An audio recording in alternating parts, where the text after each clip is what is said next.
আসসালামু আলাইকুম সুপ্রিয় শিক্ষার্থীবৃন্দ, কেমন আছেন সকলে? আজকে আপনাদের সামনে চমকপ্রদ একটি লাইভ ক্লাস নিয়ে আমরা উপস্থিত হয়েছি। বলেন তো আজকের টপিকটা কি?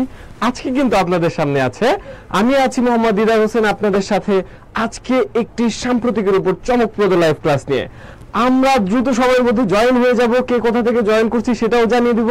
পাশাপাশি আজকের এই ক্লাসটাকে আমরা সবার মাঝে ছড়িয়ে দিব আমার নিজেদের আইডিতে রেখে দেওয়ার জন্য।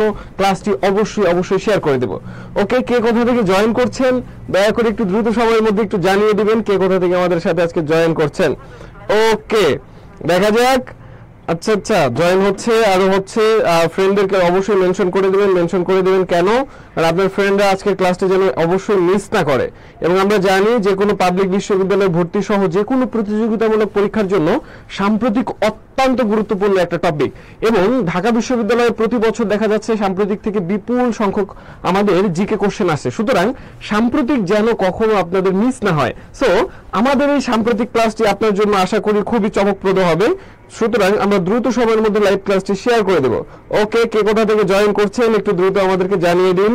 কে কোথা থেকে আমরা জয়েন করছি একটু দ্রুত সময়ের মধ্যে আমরা জানিয়ে দিই, কেমন? কে কোথা থেকে জয়েন করছি? ওকে, আমাদের মাঝে দেখা যাচ্ছে অনেকে বিভিন্ন জায়গা থেকে কমেন্ট করছে। থ্যাংক ইউ সকলকে, থ্যাংক ইউ। ওকে, আমি আমার আইডি থেকে শেয়ার করে দিচ্ছি, আপনারা দয়া করে আপনাদের আইডি থেকে শেয়ার করে দিবেন। এবং সবথেকে গুরুত্বপূর্ণ ব্যাপার হচ্ছে যে আজকের এই ক্লাসটি যদি আপনি আপনার আইডিতে শেয়ার করে দেন তাহলে এই ক্লাসটি আপনি আবারও পুনরায় দেখতে পাবেন এবং অবশ্যই আপনাদের ফ্রেন্ডদেরকে মেনশন করে দেবেন। ওকে, আমাদের মহিমা জামান বলছে আসসালামু আলাইকুম ভাই, কেমন আছেন? ওয়ালাইকুম আসসালাম। আমাদের আনিশা তানহা বলেছে আসসালামু আলাইকুম ভাই। ওয়ালাইকুম আসসালাম, সুনামগঞ্জ থেকে। Thank you. আপনারা সকলে আপনাদের ফ্রেন্ডদেরকে মেনশন করে দেন এবং অবশ্যই আজকের লাইভটি আপনি কি করবেন? শেয়ার করে দিবেন। আমরা তাহলে দ্রুত সময়ের মধ্যে ক্লাসে প্রবেশ করব। কে কোথা থেকে জয়েন করছি আমরা একটু দ্রুত জানিয়ে দেই। ওকে, আমাদের কাফি আহমেদ বলছে আসসালামু আলাইকুম ভাই। ওয়ালাইকুম আসসালাম। কি অবস্থা, কেমন আছেন আপনারা সকলে? ওকে, আমরা তাহলে ক্লাসে চলে যাব। তার আগে আমি আবারও বলছি ক্লাসটি একটু দ্রুত সময়ের মধ্যে শেয়ার করে দিন এবং আজকের এই পুরো ক্লাসটি আপনি অবশ্যই ধৈর্য সহকারে শুনবেন, কারণ খুবই গুরুত্বপূর্ণ দুটো টপিক নিয়ে আজকে আমরা পুরো ক্লাসে আলোচনা করব সাম্প্রতিকের।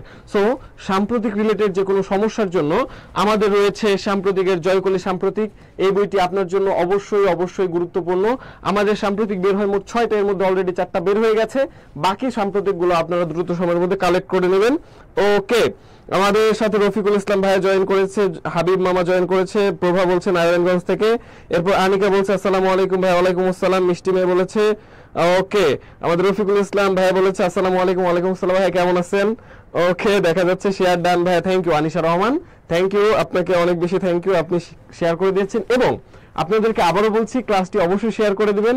এবং আপনারা জানেন যে ক্লাসে সর্বোচ্চ পরিমাণ শেয়ার দানকারীর জন্য অবশ্যই কি থাকে?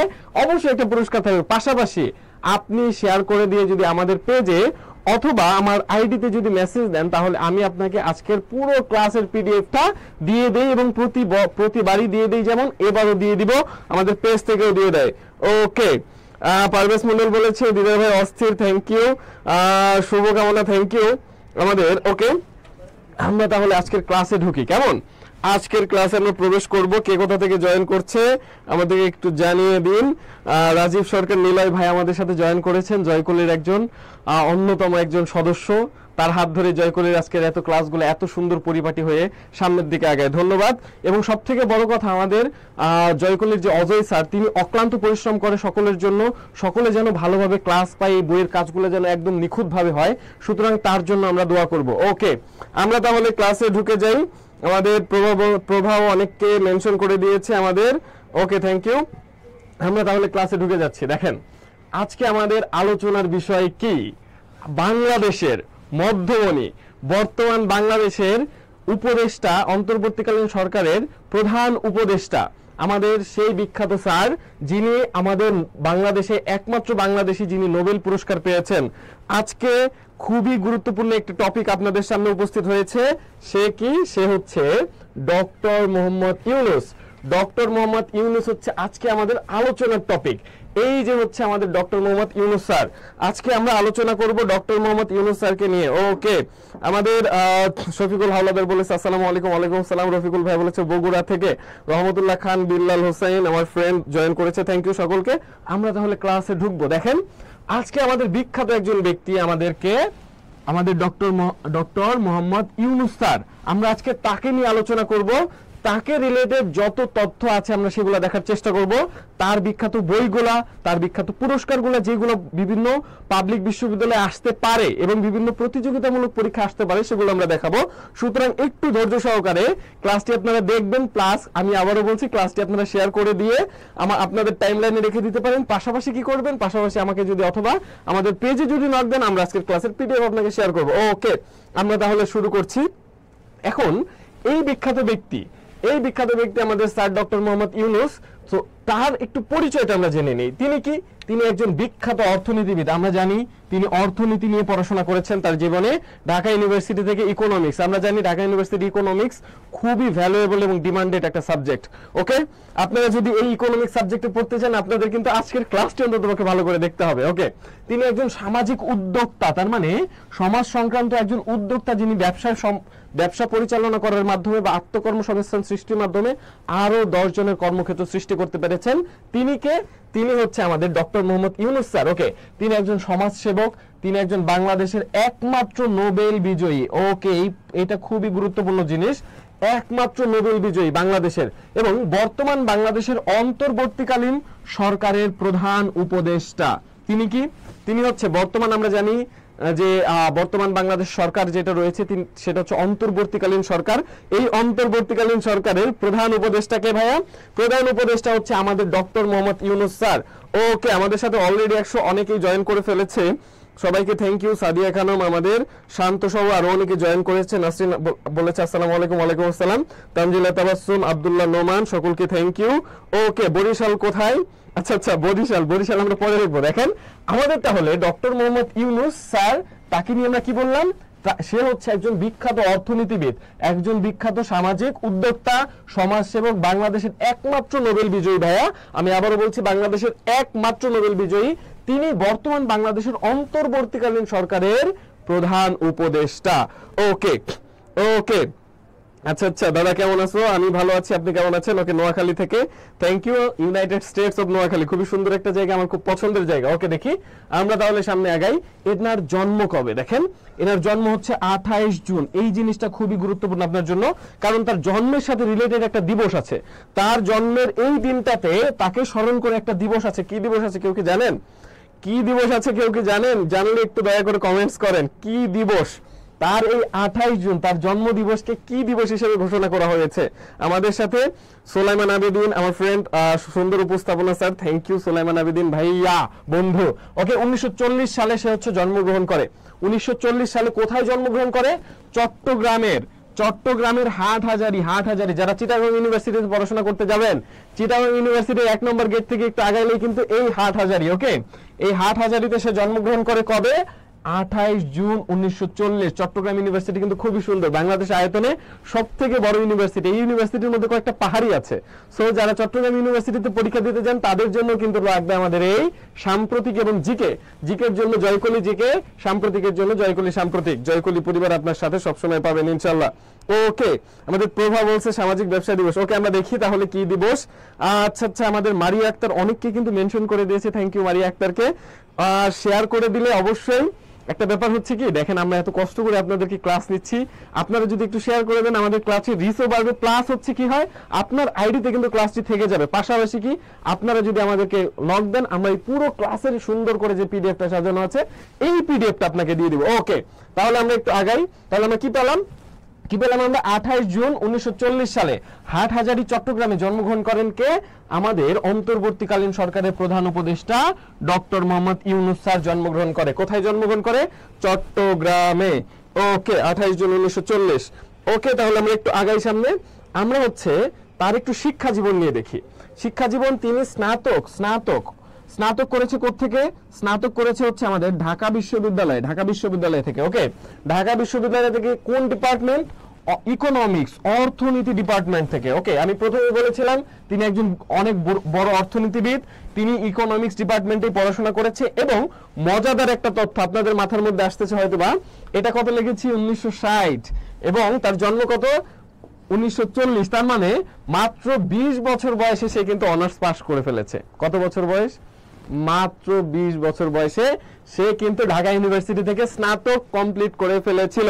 অত্যন্ত মেধাবী একজন মানুষ, চৌকস একজন মানুষ আমাদের ডক্টর মোহাম্মদ ইউনুস স্যার। ওকে, আমাদের তিনি স্নাতকোত্তর, তার মানে হচ্ছে সম্মানের পরে আমাদের মাস্টার্স যেটা তাকে বলা হয় স্নাতকোত্তর, স্নাতক করার পরে স্নাতকোত্তর। এই স্নাতকোত্তর করে থেকে তিনি এই ঢাকা বিশ্ববিদ্যালয় থেকে স্নাতকোত্তর করে। ওকে, স্নাতকোত্তর করে কোন সাবজেক্ট নিয়ে? ইকোনমিক্স। একই সাবজেক্টে স্নাতকোত্তর করে কত সালে? 60 এর পরে 61। তার মানে তিনি 20 বছর বয়সে কি করে? 20 বছর বয়সে ভাইয়া তিনি 20 বছর বয়সে অনার্স কমপ্লিট করেছে, 21 বছর বয়সে মাস্টার্স কমপ্লিট করেছে। ওকে, আমাদের 20-21 পার হয়ে যাচ্ছে, এখন পর্যন্ত অনার্স মাস্টার্স কমপ্লিট হচ্ছে না অনেকের। ওকে, দেখি, কিন্তু তিনি অত্যন্ত চৌখস এবং খুবই মেধাবী একজন শিক্ষার্থী ছিলেন। তিনি তার মানে মেধার জোরে কোন ক্লাসে দেখা যাচ্ছে যে ফেল তো করেনি নেই, বরং তার মেধার জোরে তিনি হচ্ছে খুব অল্প সময়ের মধ্যে ক্লাসগুলো পার হতে পেরেছে। ওকে, তারপরে আমরা যেটা দেখবো, এরপরে তিনি চিটাগং ইউনিভার্সিটি জয়েন করেন, তারপরে পিএইচডি করেন। দেখেন, খুবই গুরুত্বপূর্ণ, আমি এখানে আলাদা কালি করে দিয়েছি কারণ পিএইচডির ব্যাপারটা খুবই গুরুত্বপূর্ণ। পিএইচডি করেন ভ্যান্ডারবিল্ট ইউনিভার্সিটি থেকে। ভ্যান্ডারবিল্ট ইউনিভার্সিটি এটা কোথায়? ভ্যান্ডারবিল্ট ইউনিভার্সিটি হচ্ছে আমাদের যুক্তরাষ্ট্রে। তার মানে তিনি আমেরিকা বা যুক্তরাষ্ট্র থেকে কি করে? যুক্তরাষ্ট্র থেকে কিন্তু ভাইয়া তিনি পিএইচডি করে। কোত্থেকে? যুক্তরাষ্ট্র থেকে তিনি পিএইচডি করে। ওকে, আমাদের জুবাইর হোসেন আছে, আমাদের রাহাতুল চৌধুরী বলছে আসসালামু আলাইকুম ভাই। ওয়ালাইকুম আসসালাম। Love from Faridpur my heart, Sonali আসে ভরপুর, ভালোবাসি ফরিদপুর। ওকে, আমরা তাহলে ডক্টর মোহাম্মদ ইউনুসের প্রাইমারি যে কিছু তথ্য, সেই তথ্যটা কিন্তু আমরা জানতে পেরেছি ডক্টর মোহাম্মদ ইউনুস স্যারের। ওকে, তার পরিচয় জানতে পারলাম, তিনি বাংলাদেশের কি করেছেন, তার জন্ম কবে। আমি আবারও বলছি, এই জন্মের ডেটটা ভালো করে মনে রাখবেন, কারণ এই জন্ম ডেটটাতে খুবই গুরুত্বপূর্ণ একটা দিবস, এটা আমরা একটু পরে দেখাবো। এরপরে কি? তার শিক্ষা জীবন কোথায়? ঢাকা ইউনিভার্সিটি থেকে অনার্স মাস্টার্স, 20 বছর বয়সে অনার্স করে 60 সালে, 21 বছর বয়সে মাস্টার্স করে আমাদের 61 সালে, এবং পিএইচডি করে হচ্ছে ভ্যান্ডারবিল্ট ইউনিভার্সিটি যুক্তরাষ্ট্র থেকে। আমি কি তাহলে বোঝাতে পেরেছি? ওকে, আমি কি বোঝাতে পেরেছি? তাহলে সামনের দিকে আগাবো। একটু দয়া করে ডান লিখে দেন যদি একটু বুঝতে পারেন। এটুক বুঝতে পারলে দয়া করে ডান লিখে দেন। আমাদের সাথে কিন্তু অনেক শিক্ষার্থী অলরেডি জয়েন হয়ে গেছে, অনেক শুভাকাঙ্ক্ষী জয়েন হয়েছে, সকলকে থ্যাংক ইউ। ওকে, শেয়ার করে দিয়েছি, আমাদের ইস্টার জাহান বলছে শেয়ার করে দিয়েছি, থ্যাংক ইউ। শরীয়তপুর থেকে আমাদের লাকি খাতুন। ওকে, সঞ্জিদা রহমান বলছে আসসালামু আলাইকুম। ওয়ালাইকুম আসসালাম। সাদিয়া সালতানা বলেছে আসসালামু আলাইকুম। ওয়ালাইকুম আসসালাম। ওকে, আমরা তাহলে সামনের দিকে একটু আগাবো। সামনের দিকে আগায় দেখি আমরা কি আছে। এই আমাদের ডক্টর মোহাম্মদ ইউনুস স্যারকে নিয়ে আরো কিছু কথা, সেই কথাগুলো আমরা আবার দেখি। ইউনুস স্যারকে নিয়ে কি কথা? তিনি চট্টগ্রাম বিশ্ববিদ্যালয়, আমি আবারও বলছি, তিনি ঢাকা বিশ্ববিদ্যালয় থেকে অনার্স মাস্টার্স কমপ্লিট করেছেন, কিন্তু তিনি চট্টগ্রাম বিশ্ববিদ্যালয়ে ইকোনমিক্স ডিপার্টমেন্টের প্রভাষক ছিলেন প্রথমে, পরবর্তীতে তিনি বিভাগীয় প্রধান হন। তার মানে তিনি কোথায় পড়েছেন? ঢাকা ইউনিভার্সিটিতে পড়েছেন। তিনি কোথাকার টিচার ছিলেন? তিনি টিচার ছিলেন হচ্ছে, বা আমাদের লেকচারার ছিলেন কোথাকার? লেকচারার ছিলেন হচ্ছে চিটাগং ইউনিভার্সিটির লেকচারার ছিলেন। প্লাস কি? তিনি চিটাগং ইউনিভার্সিটির ইকোনমিক্স ডিপার্টমেন্টের বিভাগীয় প্রধান ছিলেন। যারা চিটাগং ইউনিভার্সিটিতে পরীক্ষা দিবেন তাদের জন্য খুবই গুরুত্বপূর্ণ, প্লাস যারা ঢাকা ইউনিভার্সিটিতে পরীক্ষা দিবেন তাদের জন্য গুরুত্বপূর্ণ। কেন? কারণ আমাদের এত গুরুত্বপূর্ণ একজন মানুষ, তিনি কোথায় পড়াশোনা করেছেন? ঢাকা ইউনিভার্সিটি। কোথা থেকে অনার্স মাস্টার্স করেছেন? ঢাকা ইউনিভার্সিটিতে। কিন্তু কোথায় গিয়ে তিনি লেকচারার হয়েছিলেন? তিনি লেকচারার হয়েছিলেন চট্টগ্রাম বিশ্ববিদ্যালয়ে। ওকে, আসসালামু আলাইকুম। আচ্ছা, জোবাইর বলেছে আপনার গ্রাম থেকে দেখছিলাম, থ্যাংক ইউ জোবাইর। খুবই মেধাবী একজন শিক্ষার্থী, পরিশ্রমী যথেষ্ট। ওকে, দেখি বিভিন্ন বিশ্ববিদ্যালয়ের চ্যান্সেলর পদে আমরা জানি চ্যান্সেলর। ওকে, ভাইস চ্যান্সেলর, দুঃখিত, এটা ভাইস চ্যান্সেলর। হ্যাঁ, ভাইস চ্যান্সেলর তো হয় আমাদের প্রেসিডেন্ট। তিনি বিভিন্ন বিশ্ববিদ্যালয়ের ভাইস চ্যান্সেলর পদে দায়িত্ব পালন করেন, যা দক্ষিণ এশীয়দের মধ্যে সর্বোচ্চ। তার মানে আমরা দেখলাম দক্ষিণ এশিয়ার মধ্যে কিন্তু অনেক ব্যক্তি বিভিন্ন ইউনিভার্সিটিতে ভাইস চ্যান্সেলর ছিলেন, ভিসি ছিলেন, কিন্তু এই ব্যক্তিকে আমরা কি বললাম? এই ব্যক্তি হচ্ছে সর্বোচ্চ। তার মানে আমাদের ডক্টর মোহাম্মদ ইউনূস স্যার কি, তিনি হচ্ছে সর্বোচ্চ পরিমাণে দক্ষিণ এশিয়ার মধ্যে যতগুলো মানুষ আছে তার মধ্যে সর্বোচ্চ পরিমাণ তিনি কি হন, ভাইস চ্যান্সেলর হন, যেহেতু বিশ্ববিদ্যালয় ভর্তি পরীক্ষা সামনে। সুতরাং এই টপিকটা কিন্তু খুবই গুরুত্বপূর্ণ। ওকে, আমাদের রফিকুল ইসলাম ভাই বলেছেন 28 জুন শুক দিবস। আমরা দেখি একটু পরে কি দিবস, এটা আপনার জন্য একটা সারপ্রাইজ হয়ে থাকবে, দেখি। ওকে, এরপরে আমরা যেটা দেখছি 1996 সালে, কত সালের কথা বলছি ভাইয়া? 1996 সালে একটা তত্ত্বাবধায়ক সরকার, ইন্টারিম তত্ত্বাবধায়ক সরকার যেটা ছিল, বর্তমানে হচ্ছে অন্তর্বর্তীকালীন সরকার, কিন্তু তখন ছিল তত্ত্বাবধায়ক সরকার। এই তত্ত্বাবধায়ক সরকার কি ভাইয়া? তত্ত্বাবধায়ক সরকার হচ্ছে যখন নির্বাচনগুলা, আমাদের যখন দেশের জাতীয় নির্বাচন হয়, এই জাতীয় নির্বাচন কোন, ধরেন এখন আওয়ামী লীগ ক্ষমতায় যদি থাকে, আওয়ামী লীগের আন্ডারে নির্বাচন হবে না, অথবা বিএনপিও যদি ক্ষমতায় থাকতো, অথবা যে কোনো রাজনৈতিক দল যদি ক্ষমতায় থাকতো, ওই রাজনৈতিক দলের আন্ডারে মানে নির্বাচন না হয়ে একটা নিরপেক্ষ সরকার অল্প দিনের জন্য, মাত্র 3 মাসের জন্য গঠন করে, সেই নিরপেক্ষ সরকারের আন্ডারে নির্বাচন হওয়ার পরে যেই দল নির্বাচনে ক্ষমতায় জিতবে তাদের কাছে ক্ষমতা হস্তান্তর করাই ছিল এই তত্ত্বাবধায়ক সরকারের প্রধান কাজ। সেই তত্ত্বাবধায়ক সরকার গঠন হয়েছিল 1996 সালে। সেই 1996 সালে তত্ত্বাবধায়ক সরকারের একজন উপদেষ্টা ছিলেন কে? আমাদের doctor Mohammad Yunus sir. Doctor Mohammad Yunus sir, okay, doctor Mohammad Yunus sir, ঠিক আছে। ডক্টর মোহাম্মদ ইউনূস স্যার, তাহলে আমরা কি দেখছি? তিনি চট্টগ্রাম বিশ্ববিদ্যালয়ে, আমরা বলেছি অনার্স মাস্টার্স করেছেন ঢাকা ইউনিভার্সিটি থেকে, কিন্তু তিনি চিটাগং ইউনিভার্সিটি থেকে কি করেছেন? চিটাগং ইউনিভার্সিটিতে তিনি লেকচারার ছিলেন, প্লাস হচ্ছে তিনি সেখানকার চেয়ারম্যান ছিলেন, বিভাগীয় প্রধান। ওকে, এরপরে আমরা জানি ইউনিভার্সিটির ব্যাপারগুলো একটু আলাদা। যেরকম আমাদের school, primary school, high school যেগুলো থাকে, স্কুলের যে প্রধান থাকে তাদেরকে আমরা বলি হেডমাস্টার। কলেজে যে প্রধান থাকে তাকে আমরা কি বলি? তাকে আমরা বলি হচ্ছে প্রিন্সিপাল। ইউনিভার্সিটিতে যারা হচ্ছে হেড থাকে তাকে বলে ভাইস চ্যান্সেলর। ওকে, ইউনিভার্সিটিতে ডিপার্টমেন্টে যে হেড থাকে তাকে বলা হয় চেয়ারম্যান অথবা চেয়ারপারসন। ইউনিভার্সিটিতে যে ফ্যাকাল্টি থাকে, যেরকম আমাদের business faculty, arts faculty, science faculty, এসব ফ্যাকাল্টিতে যে প্রধান থাকে তাকে বলা হয় ফ্যাকাল্টি ডিন। আর হলগুলোতে যে প্রধান থাকে তাকে বলে হলের প্রভোস্ট। ওরকম তিনি একটা বিভাগীয় প্রধান ছিলেন, তার মানে তিনি ওই ডিপার্টমেন্টের চেয়ারম্যান ছিলেন এবং ইকোনমিক্স ডিপার্টমেন্টের। এবং তার সাথে আমরা কি বললাম? তিনি বিভিন্ন বিশ্ববিদ্যালয়ের চ্যান্সেলর ছিলেন, ভাইস চ্যান্সেলর। সেই হিসেবে তিনি দক্ষিণ এশীয়দের মধ্যে সর্বোচ্চ। আর কি বললাম? আর বললাম হচ্ছে 1996 সালে তিনি তত্ত্বাবধায়ক সরকারের একজন উপদেষ্টা ছিলেন।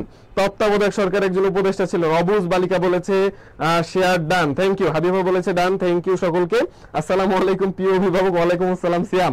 ওকে, আমরা তাহলে সামনের দিকে আগাই। এখন এতক্ষণ তো পড়ালাম, এখন আপনাদের জন্য একটা সেলফ টেস্ট, খুবই গুরুত্বপূর্ণ একটা সেলফ টেস্ট। দেখি আপনাদের মাথায় কতটুকু বুদ্ধি আছে। এই সেলফ টেস্টের উত্তর করবেন। 1996 সালে যে তত্ত্বাবধায়ক সরকার ছিল, সেই তত্ত্বাবধায়ক সরকার আমরা জানি ডক্টর মোহাম্মদ ইউনূস স্যার ছিলেন। তিনি তত্ত্বাবধায়ক সরকারের কোন উপদেষ্টা ছিলেন? একজন উপদেষ্টা ছিলেন। তিনি তত্ত্বাবধায়ক সরকারের কোন উপদেষ্টা ছিলেন? প্রাথমিক ও গণশিক্ষা, বিজ্ঞান ও প্রযুক্তি, পরিবেশ ও বন মন্ত্রণালয়, নাকি হচ্ছে আমাদের সবগুলো? দয়া করে একটু কমেন্টসে উত্তরটা আমরা দেখতে চাই। ওকে, ইসরাজান হায়াতি বলছে 6টা শেয়ার করছি, থ্যাংক ইউ। লাস্ট ক্লাসে একবার আমরা ক্লাসে দেখছিলাম একজনে 119টা শেয়ার করেছিল। ওকে, তাকে আমরা একটা পুরস্কার দিয়েছিলাম। ওকে, দেখি আমরা কি দেখলাম? উত্তর হবে গ। আমাদের দিলরুবা সুলতানা বলেছে গ, না? ওকে, আমরা দেখি আর কে কি উত্তর দেয়, তারপরে আমরা এটা সলভ দিয়ে দিচ্ছি। দেখি কে কি উত্তর দেয়। সবাই একটু ওকে, গুরুত্বপূর্ণ ক্লাস, আসলেই খুবই গুরুত্বপূর্ণ ক্লাস। আমাদের বিশ্বজিৎ বলেছেন গুরুত্বপূর্ণ ক্লাস, থ্যাংক ইউ তাকে। ওকে, আমাদের অবুজ বালিকা বলেছে ছি, আমাদের সকলে বলছে সি, না? পরিবেশ ও বন। ওকে, সকলে বলছে পরিবেশ এবং বন। আমরা দেখি ডিফারেন্ট কোনো উত্তর আসে কিনা। পরিবেশ এবং বন, ওকে, সি উত্তর হবে। সকলে বলছে গণহারে সি। কি ব্যাপার, আপনারা সকলে গণহারে এত সুন্দরভাবে এই কোশ্চেনটার ভুল উত্তর দিচ্ছেন কেন আমি বুঝলাম না তো। গণহারে সকলে ভুল উত্তর দিচ্ছে কেন বুঝলাম না তো। ওকে, আমরা একটা উত্তর পেয়েছি।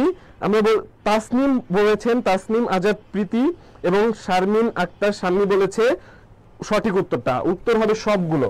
তার মানে তিনি কি কি উপদেষ্টা ছিলেন? তিনি প্রাথমিক এবং গণশিক্ষা উপদেষ্টা ছিলেন। আমরা জানি তিনি খুবই এডুকেটেড, একজন ওয়েল এডুকেটেড পারসন।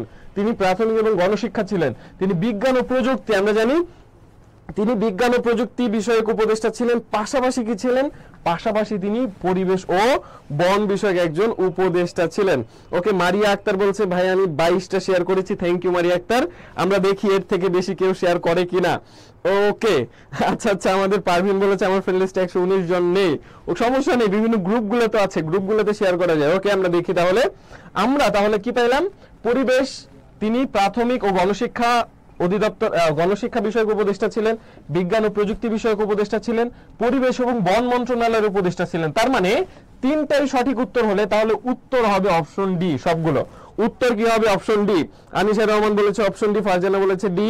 ওকে, ইসরাত হায়াতি বলেছে ডি, তাজনিম আক্তার প্রীতি বলেছে ডি। সকলকে থ্যাংক ইউ। ওকে, আচ্ছা আচ্ছা, এত শেয়ার, নোবেল দেওয়া হোক এটাকে। আচ্ছা, নোবেল নিয়েও কিন্তু একটু পরে আমরা পড়াশোনা করার চেষ্টা করব। ওকে, খুব সুন্দর একটা ওয়ার্ড এখানে উচ্চারণ করেছে, আমাদের সাথে অলরেডি তারিকুল ইসলাম জয়েন করে ফেলেছে, থ্যাংক ইউ। আমরা তাহলে এইটার উত্তর কি জানলাম? খুবই গুরুত্বপূর্ণ একটা কোশ্চেন, এটা কিন্তু আপনাদের জন্য খুবই গুরুত্বপূর্ণ। তিনি কিন্তু বর্তমানে তত্ত্বাবধায়ক সরকার না, বর্তমানে হচ্ছে অন্তর্বর্তীকালীন সরকার, কিন্তু 1996 সালে কি ছিল? তত্ত্বাবধায়ক সরকার। সেই তত্ত্বাবধায়ক সরকারের ডক্টর মোহাম্মদ ইউনূস স্যার কোন পদে ছিলেন? তিনি কোন উপদেষ্টা ছিলেন? তিনি প্রাথমিক ও গণশিক্ষা, বিজ্ঞান ও প্রযুক্তি, পরিবেশ ও বন। তার মানে তিনি সবগুলো উপরের সবগুলো বিষয়ে তিনি কি ছিলেন? উপদেষ্টা ছিলেন, উপদেষ্টা ছিলেন। ওকে ওকে, আমরা তাহলে দেখতে পারি। ওকে, তাহলে আচ্ছা আচ্ছা, মনীষা জান্নাত আনিকা বলছে কট খাইলাম। এই কটটা তুমি এখন খাইছো, কিন্তু এই কটটা যদি তুমি বিশ্ববিদ্যালয়ে ভর্তি পরীক্ষাতে গিয়ে খাইতা তাহলে তোমার জন্য খুবই খারাপ একটা সময় অপেক্ষা করতো। সুতরাং ক্লাস করলে যদি একটা তথ্য তোমার জন্য নতুন হয়, সেই একটা তথ্যই যদি তোমার কমন পড়ে যায়, তাহলে এটাই কিন্তু তোমার জন্য খুবই দারুণ এবং চমকপ্রদ একটা কথা হবে। আমি সবসময় একটা কথা বলি কি, যে ব্যক্তি নামাজ পড়ে আর যে ব্যক্তি নামাজ পড়ে না, নামাজ যে পড়ে, মানে নামাজ বলতে এক্স্যাক্টলি আমি বুঝাচ্ছি যে সৃষ্টিকর্তার প্রতি যে কৃতজ্ঞতা বোধ প্রকাশ করে, সে কিন্তু ভালো হয় অন্যের থেকে। হ্যাঁ, আমি এই কথাটা কেন বললাম, কারণ এই সময়টাতে তোমাদের সাথে বা আপনাদের সাথে অনেকেই আছে যারা কি করতেছে না, এখন ক্লাস করতেছে না, তারা অনলাইনে বসে বিভিন্ন রিলস দেখতেছে। আচ্ছা, রিলস কি এই 2 মাস পরে দেখা যাবে না? 2 মাস পরে কি বিভিন্ন ধরনের আমাদের যে ফানি ভিডিও মিমস গুলো আছে এগুলো কি দেখা যাবে না? অবশ্যই দেখা যাবে। এই সময়টাতে দেখে দেখে যদি সময়টা তুমি নষ্ট করো ভাইয়া, 2 মাস পরে তোমার হা হুতা সুতাশির হয়ে যাবে, বিদ্রোহী কবিতার মতো। হ্যাঁ, জীবনের সবথেকে গুরুত্বপূর্ণ সময় কিন্তু এইটা। ওকে, এইটা কিন্তু জীবনের অন্যতম সেরা গুরুত্বপূর্ণ সময়। সুতরাং এই সময়গুলোকে অবশ্যই কাজে লাগাও। আমি একটা জিনিস সবসময় বলি যে নিজের বাবা মা নিজের চিন্তা করো, নিজের বাবা মার চিন্তা করো। এতদিনের স্বপ্ন, এই এতদিনের স্বপ্ন আর 1-1.5 মাস আছে, একটু কষ্ট করো ভাইয়া, একটু কষ্ট করো, ইনশাল্লাহ তুমি সফল হবা। আমরা সফল হয়েছি, আমাদের সাথে হাজার হাজার শিক্ষার্থী সফল হয়েছে, তোমার সাথে হাজার হাজার শিক্ষার্থী সফল হবে, তুমিও পারবা। একটু সময় ধরে, একটু সময় নিয়ে তুমি কি করবা, একটু দয়া করে চেষ্টা করো সময়টা সঠিকভাবে করার জন্য। ওকে, আমাদের জান্নাত বলছে আসসালামু আলাইকুম, প্রথম ক্লাস জয়কলিতে, থ্যাংক ইউ। আমরা দেখা যাক তার কাছ থেকে আমরা ক্লাস শেষে রিভিউ নিব জয়কলির ক্লাস কেমন হয়। ওকে, আমরা তাহলে নেক্সটে মুভ করি। দেখি এখন আমরা কি দেখব। এখন আমরা যেটা দেখব একটা ক্ষুদ্র ঋণ প্রকল্প। ওকে, আমাদের মাইক্রো ক্রেডিট যে প্রজেক্টটা থাকে, মাইক্রো ক্রেডিট, ক্ষুদ্র ইংরেজি মাইক্রো, ঋণের ইংরেজি ক্রেডিট, মাইক্রো ক্রেডিট আমাদের কি প্রজেক্ট। এই মাইক্রো ক্রেডিটের জন্য কিন্তু আমাদের ডক্টর মোহাম্মদ ইউনূস স্যার পৃথিবীব্যাপী বিখ্যাত। তিনি পৃথিবীব্যাপী বিখ্যাত হয়েছেন কোন প্রজেক্টে? তিনি পৃথিবীব্যাপী বিখ্যাত হয়েছে এই মাইক্রো ক্রেডিট মানে ক্ষুদ্র ঋণ প্রকল্পে। ওকে, এই মাইক্রো ক্রেডিট এইখানে আমরা ডক্টর মোহাম্মদ ইউনূস স্যারকে দেখতে পাচ্ছি। তিনি গ্রামীণ যেই আমাদের মহিলারা আছে বা গ্রামীণ দুস্থ যারা দরিদ্র পরিবারের থাকে তাদের সাথে কথা বলছে। কেন? এইখান থেকে আমরা একটা ইতিহাস শিখবো। ইতিহাসটা কি? সাল হচ্ছে, তিনি তখন চট্টগ্রাম ইউনিভার্সিটিতে। ওকে, সাল হচ্ছে 1976। একটু মনোযোগ দিয়ে আমার কথাগুলো শুনতে হবে। 1976 সাল। সেই 1976 সালে কি হলো? তিনি ভাবলো তার যেই চট্টগ্রামের একটা গ্রাম আছে জোবরা গ্রাম, তার পাশের গ্রাম জোবরা গ্রাম, সেই জোবরা গ্রামের কিছু মহিলাদের সাথে তিনি কথা বললেন। কেন কথা বললেন? বেসিকলি মহিলাদের মাধ্যমে তিনি শুনতে চাইলেন, বুঝতে চাইলেন ওই গ্রামে মানুষের আসলে আর্থিক সমস্যাটা কেমন, আর্থিক অবস্থাটা কেমন। আর্থিক অবস্থা জানার পরে তিনি কি করলেন? তিনি দেখতে পাইলেন যে ওই সময়ে ওই আর্থিক অবস্থা খুবই খারাপ ছিল। এবং আমরা জানি 1971 এর পরবর্তী সময়ে আমাদের বাংলাদেশের অবস্থা কিন্তু খুবই খারাপ ছিল। তো ওই সময় তাদেরকে কি করতো না, জামানত ছাড়া ঋণ দিত না। মানে এক্স্যাক্টলি আপনাকে কিছু পরিমাণ সম্পদ দেখাতে হবে ব্যাংকে যদি ঋণ নিতে চান। ব্যাংকে যদি আপনি কিছু সম্পদ দেখাইতে না পারেন তাহলে কি হবে না, ব্যাংক আপনাকে ঋণ দিবে না। কিন্তু ঝামেলাটা কোথায় হলো? ওইসব মানুষ তো আসলে খুবই দুস্থ, একদম দরিদ্র। এইসব মানুষ জামানত কই পাবে, এইসব মানুষ সম্পদ কই পাবে? সম্পদ তো নাই এর, দেখাবে তাকে ব্যাংকে। এই জন্য ব্যাংক ঋণ দিত না। সেই সময় কি করা হলো? সেই সময় আমাদের doctor Mohammad Yunus sir bank থেকে লোন নিতেন। ব্যাংক থেকে লোন নিয়ে তিনি কি করতেন? তিনি ওই লোনের টাকা ছোট ছোট অংশে বিভক্ত করে এই গ্রামীণ দুস্থ মহিলাদের কি করতেন? তাদের মাঝে ঋণ দিতেন। বুঝাইতে পারছি? খুব অল্প সুদে ঋণ দিতেন এবং জামানতবিহীন ঋণ দিতেন। এই ঋণের মাধ্যমে কি হলো? এই যে মহিলাদের দেখা যাচ্ছে, এরা হচ্ছে এই ছোট ছোট আমাদের এই ঋণগুলাকে কি করলো? তারা মূলধনে রূপান্তর করে তারা ক্ষুদ্র শিল্প গড়ে তুললো, তারা কুটির শিল্প গড়ে তুললো, তারা হচ্ছে হাঁস মুরগি পালন শুরু করলো, তারা গবাদি পশু পালন শুরু করলো। এর মাধ্যমে এক একজন কি হয়ে গেল? স্বাবলম্বী হয়ে গেল। এই যে একটা যুগান্তরকারী আমাদের উদ্ভাবন, এই যুগান্তরকারী উদ্ভাবন বা ক্ষুদ্র ঋণ, যেটা জামানতবিহীন ক্ষুদ্র ঋণ, এটা কিন্তু পৃথিবীতে এই জামানতবিহীন ক্ষুদ্র ঋণ, এটা কিন্তু পুরো পৃথিবীর কাছে প্রথম সূচনা করেন আমাদের ডক্টর মোহাম্মদ ইউনূস স্যার। এই জন্য তিনি পুরো পৃথিবীর কাছে বিখ্যাত। ওকে, দেখি আমরা 1976 সালে চট্টগ্রামের জোবরা গ্রামের দরিদ্র পরিবারের মানুষগুলোর সাথে কথা বলে বুঝতে পারেন তারা তাদের ভাগ্য পরিবর্তন করতে পারে কিছু আর্থিক মূলধনের যোগান দেওয়ার মাধ্যমে। আর এই কথা ভেবেই তিনি ব্যাংক থেকে ঋণ নিয়ে সেই অর্থ গ্রামীণ দরিদ্র মহিলাদের সহজ শর্তে ঋণ দিলেন। সহজ শর্তে ঋণ বলতে ওই জামানতবিহীন ঋণ। ওকে, সেই থেকে ক্ষুদ্র ঋণ বা মাইক্রো ক্রেডিট পৃথিবীর নিকট সমাদৃত হয়। পৃথিবীর নিকট সমাদৃত হয়। আপনারা কি বুঝতে পেরেছেন? আপনারা কি বুঝতে পেরেছেন? বুঝতে পারলে একটু দয়া করে কমেন্টসে ডান লেখেন। ওকে, হ্যাঁ, ওই আমাদের দিলরুবা সুলতানা বলেছেন খুব সুন্দর একটা তথ্য, 42 জন মহিলাকে দিয়েছিলেন। আসলেই 42 জন মহিলাকে দিয়েছিলেন। ওকে, আমাদের সাথে কিন্তু অনেকেই যুক্ত হয়ে গেছেন। কিশোর কুন্ডু বলেছে আসসালামু আলাইকুম দিদার ভাই। ওয়ালাইকুম আসসালাম। আমাদের সাথে তারেকুল বলছে বিগ ফ্যান ভাইয়া, থ্যাংক ইউ। ওকে, তারেকুল আমার ফ্রেন্ড। এখন আমরা দেখি এর সাথে কিন্তু তার মানে আমরা এখানে কি পেলাম? ওই 42 জন মহিলাদেরকে দিয়ে শুরু করেছিলেন। পরবর্তীতে এই ক্ষুদ্র ঋণ প্রকল্প তিনি দেখছেন যে আস্তে আস্তে ওই গ্রামের মহিলারা ছোট ছোট ঋণের মাধ্যমে ব্যাপক লাভবান হচ্ছে এবং তারা নিজেরা আত্মকর্মসংস্থান সৃষ্টির মাধ্যমে নিজেরা স্বাবলম্বী হতে পারছে। এই যে ছোট কনসেপ্টটা, এই ছোট কনসেপ্টটা তার মনে খুবই নাড়া দিল এবং তিনি কি করলেন? তিনি এই ব্যাপারটা নিয়ে কাজ করা শুরু করলেন। পরবর্তীতে দেখা যাচ্ছে যে এখন ব্যাপক ঋণের দরকার পড়ছে। এই সময় তিনি কি করলেন? তিনি নিজেই একটা ব্যাংক খুলে ফেললেন বা তিনি নিজেই একটা ব্যাংকের উদ্ভাবক হয়ে গেলেন। ওকে, সেই ব্যাংকটার নাম কি? সেই ব্যাংকটার নাম কি? দয়া করে একটু কমেন্টসে লেখেন। ওকে, সেই ব্যাংকটার নাম কি? সেই ব্যাংকটার নাম কি? দয়া করে একটু কমেন্টসে লেখেন। ওকে, সকলে ডান লিখছে না? ওকে, বুঝতে পারছেন, থ্যাংক ইউ। সেই ব্যাংকটার নাম কি? একটু দয়া করে কমেন্টসে লেখেন। ওকে, আপনারা কি শেয়ার করে দেওয়ার জন্য ডান লিখছেন না ডান লিখছেন কোন কারণে বুঝতে পারছি না। ওকে, আমরা দেখি কি দেখবো। এখানে আমরা আপনাদের কাছে জানতে যাচ্ছি, কি জানতে যাচ্ছি? সেই ব্যাংকটার নাম কি? ওকে, আমাদের বলছে কি? আমাদের জান্নাত বলছে গ্রামীণ ব্যাংক, আমাদের দিলরুবা বলেছে গ্রামীণ ব্যাংক। ওকে, এরপরে আমাদের মঈনুদ্দিন স্যার, মঈনুদ্দিন আহমেদ স্যার, উনি কিন্তু খুবই চমৎকার জিকে পড়ায়। স্যারকে অনেক ধন্যবাদ। ওকে, আমাদের হচ্ছে big fan sir, thank you sir, আমি আপনার অনেক বড় বিগ ফ্যান। ওকে, দেখা যাক গ্রামীণ ব্যাংক, থ্যাংক ইউ সকলকে। তাহলে আমরা কি দেখতে পাচ্ছি? এই ক্ষুদ্র ঋণ প্রকল্প থেকে তিনি নিজে সহজ সহজ ছোট ছোট ঋণ দেওয়ার মাধ্যমে পরবর্তীতে নিজেই একটা ব্যাংকের প্রয়োজনীয়তা উদ্ভাবন করে কি করলেন? নিজেই একটা ব্যাংক খুলে ফেললেন। সেই ব্যাংকটার নাম আমরা কি বললাম তাহলে? গ্রামীণ ব্যাংক। সকলকে অনেক অনেক ধন্যবাদ। সিদ্ধাতুল মুনতাহা, আমাদের অবুজ বালিকা, সকলেই খুব সুন্দরভাবে। ওকে, আমাদের ইস্টার জান বলছে দিদার ভাই আপনার ক্লাস অনেক মিস করি। থ্যাংক ইউ, আপনাদের সাথে দেখা হবে আবার ক্লাসে, কোন এক ক্লাসে। ওকে, দেখা যাক। আচ্ছা, আমরা তাহলে আগাই। আমরা তাহলে এখন সামনের দিকে আগাবো। এখন যে জিনিসটা আমরা দেখবো, এখন একটা ব্যাংক দেখবো। সেই ব্যাংকটার নাম কি? গ্রামীণ ব্যাংক। সকলেই কিন্তু উত্তর করেছেন। ওকে, আচ্ছা, এই যে গ্রামীণ ব্যাংক, খুব সুন্দর একটা ব্যাংক, গ্রামীণ ব্যাংক। এই গ্রামীণ ব্যাংক নিয়ে আমরা একটু পড়ি। 1976 সালে এটা ক্ষুদ্র ঋণের মাধ্যমে এই গ্রামীণ ব্যাংক প্রকল্পের ধারণা শুরু করে। তার মানে এই গ্রামীণ ব্যাংক প্রকল্পের ধারণা কোন জায়গা থেকে শুরু হয়? চট্টগ্রামের জোবরা গ্রাম থেকে। এবং এইটা কত সালে? 1976 সালে এর ধারণা শুরু হয়। কিন্তু এইটা ব্যাংক আকারে বা আনুষ্ঠানিকভাবে ব্যাংক আকারে কবে প্রকাশিত হয় বা কবে প্রতিষ্ঠিত হয়? দেখেন, 1983 সালে। কত সাল? 1983 সালের অক্টোবরের 2 তারিখ আনুষ্ঠানিকভাবে যাত্রা শুরু করে। তার মানে এই ব্যাংকটা অক্টোবরের 2 তারিখ। এটা নিয়ে কিন্তু অনেক বইতে মিস ইনফরমেশন থাকে। মিস ইনফরমেশন কোনটা? অনেক বইটা দেওয়া থাকে 2 অক্টোবর না দিয়ে 1 অক্টোবর দেওয়া থাকে, কিন্তু 1 অক্টোবর হবে না, হচ্ছে 2 অক্টোবর। বুঝাইতে পেরেছি? ওকে, এই 2 অক্টোবর কি করে তিনি? 2 অক্টোবর আমাদের এই কি করা হয় 2 অক্টোবর হচ্ছে আমাদের এই গ্রামীণ ব্যাংক আনুষ্ঠানিকভাবে যাত্রা শুরু করে। তার মানে গ্রামীণ ব্যাংক আনুষ্ঠানিকভাবে যাত্রা শুরু করে কবে? আনুষ্ঠানিকভাবে যাত্রা শুরু করে হচ্ছে আমাদের অক্টোবরের 2 তারিখ, অক্টোবরের 2 তারিখ 1983 সাল। ওকে, কর্মসূচি কি কি কাজ করতো আমরা সেটা একটু দেখব। কি কি কাজ করতো সেটা একটু আমরা দেখব। প্রথমেই ক্ষুদ্র ঋণ প্রকল্প ছিল, আমরা জানি মাইক্রো ক্রেডিট দিয়ে এটা শুরু করে। ওকে, এরপর গৃহ ঋণ শুরু করে, এবং মৎস্য খামার করার জন্য ঋণ শুরু করে, এবং সেচ ঋণ, এই ধরনের আরো কিছু ঋণ দিত। বেসিক্যালি 4টা মেজর ঋণ কি? ক্ষুদ্র ঋণ, গৃহ ঋণ, মৎস্য খামার ঋণ আর কি সেচ ঋণ। এই 4টা মেজর ঋণ থেকে ঋণের কাজ সে করতো, আমাদের এই গ্রামীণ ব্যাংক করতো।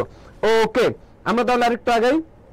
এই ক্ষুদ্র ঋণ বা ক্ষুদ্র বৃত্তের ধারণা প্রবর্তনের জন্য এই ক্ষুদ্র ঋণ, আমি আগেও বলেছি, ক্ষুদ্র ঋণ কিন্তু তিনিই পৃথিবীর কাছে প্রথম এই ক্ষুদ্র ঋণ জামানতবিহীন ক্ষুদ্র ঋণের ধারণাটা পৃথিবীকে দেন, এবং এর মাধ্যমে পৃথিবীর অবস্থান যে পাল্টানো সম্ভব তিনি সেটা প্রমাণ করে দেখান। এই ক্ষুদ্র ঋণ বা ক্ষুদ্র বৃত্তের ধারণা প্রবর্তনের জন্য ডক্টর মোহাম্মদ ইউনূস স্যারকে কি করে এবং গ্রামীণ ব্যাংকে যৌথভাবে 2006 সাল, ওকে আমরা পাচ্ছি 2006 সাল, তাদেরকে কিসে? অর্থনীতি নাকি শান্তি, অর্থনীতি নাকি শান্তি, এটা কিন্তু গুরুত্বপূর্ণ। অনেকে কিন্তু অর্থনীতি দেখায়, কারণ ভাবে তিনি ইকোনমিক্সে ছিলেন, তিনি ইকোনমিক্স নিয়ে অনেক কাজ করেছেন, সুতরাং ভাবে তিনি অর্থনীতিতে নোবেল পেয়েছে। আসলে অর্থনীতিতে না, তিনি শান্তিতে নোবেল পায়। কত সালে? তিনি শান্তিতে নোবেল পায় হচ্ছে 2006 সালে। 2006 সালে তিনি কি পায়? শান্তিতে নোবেল পায়। ওকে, আমরা তাহলে একটু বুঝতে পেরেছি। ওকে, তিনি শান্তিতে নোবেল পায় হচ্ছে 2000 কত সালে? 2006 সালে তিনি শান্তিতে নোবেল পায়। ওকে, তিনি শান্তিতে নোবেল পায়। ওকে, ঠিক আছে, আমরা তাহলে একটু দেখি তিনি শান্তিতে নোবেল পায় কবে। আচ্ছা 2006 সালে। ওকে, ঠিক আছে, তাহলে আমরা আগাই, কেমন? ওকে, তাহলে আরেকটা ব্যাপার, ক্লাসটি এখনো যারা শেয়ার করেনি সকলকে আমি অনুরোধ করব ক্লাসটি অবশ্যই দয়া করে শেয়ার করে দেওয়ার জন্য। শেয়ার করে যদি আমাদের এই পেজে, জয়কলের পেজে যদি সে নক দেয়, তাহলে অবশ্যই সে কি পাবে? সেখান থেকে পিডিএফ পাবে, এবং আমাকে যদি নক দেয় তাহলে সেও পাবে। এখন আমার আইডি কোথায়? আমি এখানে দেখেন হাই এভরিওয়ান দিয়ে একটা কমেন্টস করে দিয়েছি। আপনারা যদি আমাকে নক দেন তাহলে অবশ্যই আমার কাছ থেকে আপনার পিডিএফটা পেয়ে যেতে পারেন। ওকে, তাহলে আমরা একটু আগাই। ঠিক আছে, আমাদের রওশনও জয়েন হয়েছে, থ্যাংক ইউ সকলকে। আচ্ছা, ঠিক আছে, তিনি 2006 সালে কি হলেন? শান্তিতে নোবেল পেলেন। শান্তিতে নোবেল পেলেন কত সাল? 2000 কত সাল? 2006 সাল। ওকে, আমরা তাহলে সামনের দিকে একটু আগাবো। গ্রামীণ ব্যাংক, এখন এই গ্রামীণ ব্যাংক বাংলাদেশের বাইরে, এটা কিন্তু খুবই গুরুত্বপূর্ণ। বাংলাদেশের বাইরে মালয়েশিয়া নামে একটা দেশ আছে, এই মালয়েশিয়াও কিন্তু এই গ্রামীণ ব্যাংকের ধারণাটা চালু করে। মালয়েশিয়াও নিজেরা কি করতেছে? এই গ্রামীণ ব্যাংকের ধারণাটা চালু করে তারাও কিন্তু গ্রামীণ ব্যাংকের মতো কাজ করা শুরু করেছে। ওকে, ঠিক আছে, তাহলে আমরা একটু সামনে আগাবো। এখন আপনাদের জন্য একটা সেলফ টেস্ট, খুবই গুরুত্বপূর্ণ একটা সেলফ টেস্টের উত্তর আমরা জানতে চাই। ওকে, পিডিএফ পাওয়ার জন্য করণীয় কি ভাই? ক্লাসটি অবশ্যই শেয়ার করে দিবেন, এবং শেয়ার করে দিয়ে কি করবেন? আমাদের গ্রুপে, আমাদের পেজে নক দিবেন, অথবা আপনারা চাইলে আমাকে নক দিতে পারেন। আমি এখানে কমেন্টস করে দিয়েছি, দেখেন, আমাকে নক দিলে আপনারা পিডিএফটা পেয়ে যাবেন। ঠিক আছে, পিডিএফটা পেয়ে যাবেন। ওকে, ঠিক আছে, তাহলে আমরা এটার উত্তর দেখি। আচ্ছা, জান্নাত প্রথমেই দেখেন কি বলেছে। জান্নাত বলছে 2 সেপ্টেম্বর। ওকে, আমি জানি ভুলটা করতে পারে অনেকেই বলছে, আমাদের জান্নাত কিন্তু প্রথমেই ভুলটা করে ফেলেছে। ভুল করা যাবে না। এই সব জিনিস আমি কেন দেই, কনফিউশন সবসময় কেন রাখি, কারণ হচ্ছে এইখানে ভুল করলেও যেন আপনার মানে আপনার যে এক্সাম, ফাইনাল এক্সাম, সেই ফাইনাল এক্সামে যেন এই ভুলগুলো কখনো না হয়। ওকে, সেটা আমি একটু দেখানোর চেষ্টা করব। ওকে, আমরা তাহলে ফাইনাল এক্সামে যেন কখনো ভুল না হয় এই ব্যাপারটা একটু দেখার চেষ্টা করব, কেমন? ওকে, সকলে উত্তর করছে আমাদের। আচ্ছা, আমাদের আরো একজন দেখছি, মনীষা কিন্তু খ বলেছে, খ হবে না, উত্তর হবে ঘ। 2 সেপ্টেম্বর না, কিন্তু 2 অক্টোবর। আমাদের এই 1 সেপ্টেম্বর কি হয়েছিল? 1 সেপ্টেম্বর 1939 সালে প্রথম বিশ্বযুদ্ধ শুরু হয়। 2 সেপ্টেম্বর 1945 সালে আমাদের প্রথম বিশ্বযুদ্ধ শেষ হয়। ওকে, এইটার সাথে অনেকে ইন্টার রিলেটেড করে ফেলতে পারে, কিন্তু এটা হচ্ছে 2 অক্টোবর কি হয়? 2 অক্টোবর আমাদের এই গ্রামীণ ব্যাংক আনুষ্ঠানিকভাবে প্রতিষ্ঠিত হয়। ওকে, আমরা তাহলে সামনের দিকে আগাবো ভাইয়া। ক্লিয়ার? তাহলে এই পর্যন্ত সকলকে থ্যাংক ইউ। অনেকেই কিন্তু উত্তর করছে, সকলেই কিন্তু কি উত্তর করছে, সঠিক উত্তরটা করেছে 2 অক্টোবর। সকলকে অনেক অনেক থ্যাংক ইউ। আসলে সকলের রেসপন্সই আমাদের ক্লাসটাকে আরো বেশি প্রাণবন্ত করে। আমি জানি, আমি সবসময় চেষ্টা করি ক্লাসটাকে একটু নিজের মতো করে নেওয়ার জন্য, এবং সবাই দেখি জয়কলি পরিবারের প্রতি যথেষ্ট খুশি থাকে এই ক্লাসের জন্য স্পেশালি। এবং জয়কলির বইগুলো কিন্তু জাস্ট আনপ্যারালাল, জয়কলির বইগুলো। সুতরাং চেষ্টা করবেন জয়কলির বই থেকে আপনারা সর্বোচ্চ পরিমাণ কমন নিশ্চয়তা করার জন্য। ওকে, তাহলে আমরা একটু পুরস্কারের দিকে যাই। আমাদের ডক্টর মোহাম্মদ ইউনূস স্যারের অনেক অনেক পুরস্কার ছিল। এই পুরস্কারের মধ্যে আমরা খুবই গুরুত্বপূর্ণ কিছু পুরস্কার নিয়ে প্রথমে আলোচনা করার চেষ্টা করি। ওকে, পুরস্কার ফার্স্ট অফ অল আমরা একটা পুরস্কার পাই, দেখি সেটা হচ্ছে রামোস ম্যাগসেসে পুরস্কার। কি বললাম? রামোস ম্যাগসেসে পুরস্কার। এটা কিন্তু এশিয়া মহাদেশের একটা পুরস্কার। এই পুরস্কারটা বলা হয় এশিয়ার নোবেলের মতো। ওকে, রামোস ম্যাগসেসে পুরস্কার, এই পুরস্কারটা পায় 1984 সালে রামোস ম্যাগসেসে পুরস্কার কত সালে পায় ভাইয়া? 1984 সালে। এটা কিন্তু খুবই গুরুত্বপূর্ণ। এসব তথ্য থেকে কিন্তু বিশ্ববিদ্যালয় বা বিভিন্ন প্রতিযোগিতামূলক পরীক্ষায় কিন্তু এই সব তথ্য থেকেই বারবার ঘুরে ফিরে কোশ্চেন হয়। ওকে, এবং আমি আপনাদেরকে বলতে পারি ইনশাআল্লাহ অবশ্যই আজকের ক্লাস থেকে একটা না একটা এমসিকিউ আপনি পাবেনই, ইনশাআল্লাহ পাবেন। যদি খুব বেশি ভুল না হয় ঢাকা ইউনিভার্সিটিতে অবশ্যই গিয়ে দেখবেন আজকের ক্লাসটা থেকে একটা না একটা এমসিকিউ অবশ্যই আছে। সুতরাং একটু চেষ্টা করেন মনোযোগ সহকারে ক্লাসটি করার জন্য। ওকে, আমরা তাহলে আরেকটা পুরস্কার দেখবো। এটা কি পুরস্কার? স্বাধীনতা পুরস্কার। স্বাধীনতা পুরস্কার, এই স্বাধীনতা পুরস্কার কিসের? বাংলাদেশের স্বাধীনতা পুরস্কার। বাংলাদেশে বেশ কয়েকটা গুরুত্বপূর্ণ পুরস্কার আছে, বাংলা একাডেমি পুরস্কার, ঠিক আছে।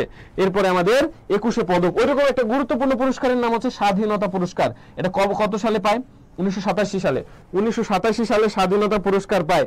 1987 সালে স্বাধীনতা পুরস্কার পায়। ওকে, ঠিক আছে, আমাদের 1987 সালে স্বাধীনতা পুরস্কার পায় বাংলাদেশের। ওকে, আমাদের আব্দুল্লাহ নোমান বলছে কেমন আছেন ভাই? আলহামদুলিল্লাহ ভালো আছি, তোমরা কেমন আছো?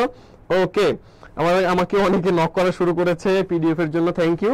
যারা পিডিএফ এ হচ্ছে চান তারা ক্লাসটি শেয়ার করে দিয়ে আমাকে হচ্ছে আপনারা কি করতে পারেন, নক করতে পারেন, অথবা আমাদের পেজে নক করলে পেজ থেকে আপনাদেরকে দিয়ে দিবে।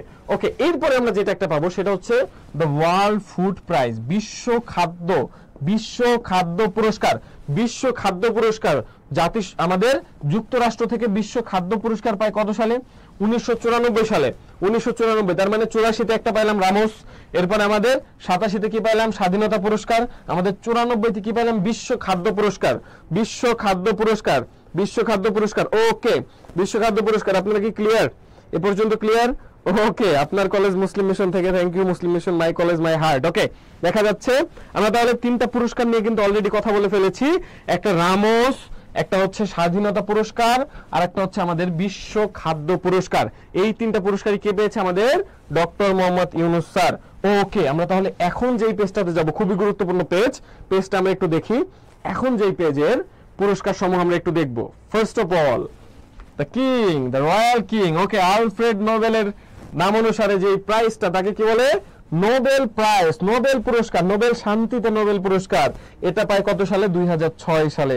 আমরা কিন্তু দেখেছি একটু আগে শান্তিতে নোবেল পায় আমাদের ইউনূস স্যার। কবে শান্তিতে নোবেল পায় আমাদের ইউনূস স্যার? 2006 সালে। 2006 সালে শান্তিতে নোবেল পায় আমাদের ইউনূস স্যার। ওকে, এরপর একটা পুরস্কার দেখবো, সেটা হচ্ছে প্রেসিডেন্সিয়াল মেডেল অফ ফ্রিডম।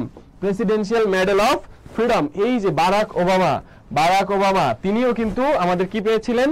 তিনিও কিন্তু নোবেল প্রাইজ পেয়েছিলেন শান্তিতে, এই বারাক ওবামা। এবং এই ব্যক্তিও কিন্তু নোবেল পুরস্কার পেয়েছে। তার মানে এখানে থাকা 2 জন ব্যক্তি কি পেয়েছে? নোবেল পুরস্কার পেয়েছে। এই নোবেল পুরস্কার পাওয়া একজন ব্যক্তি, তিনি আরেকজন নোবেল পুরস্কার পাওয়া ব্যক্তিকে একটা খুবই গুরুত্বপূর্ণ একটা পুরস্কার তুলে দিচ্ছেন। তার নাম কি? Presidential medal of freedom. Presidential medal of freedom, এটা হচ্ছে যুক্তরাষ্ট্রের একটা পুরস্কার, খুবই সম্মানীয় একটা পুরস্কার। তার মানে আমরা এখানে আরো 2টা পুরস্কার আমরা দেখে ফেললাম।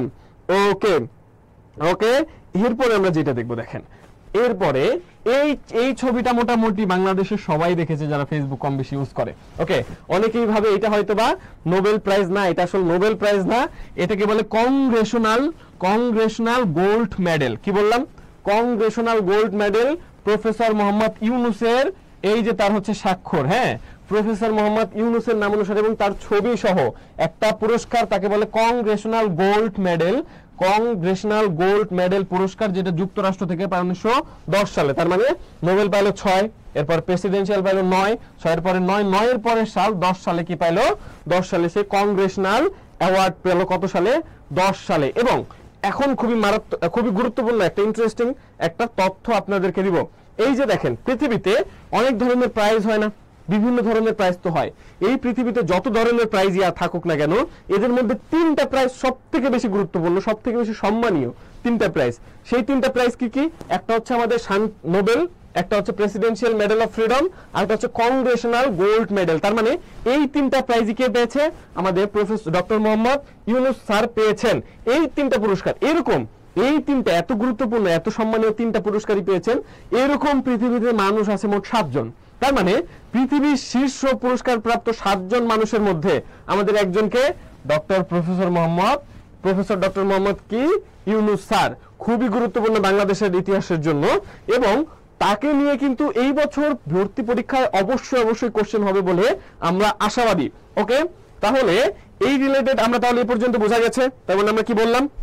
এই যে 3টা পুরস্কার, একটা হচ্ছে নোবেল পুরস্কার, প্রেসিডেন্সিয়াল মেডেল অফ ফ্রিডম পুরস্কার, একটা কংগ্রেশনাল গোল্ড মেডেল।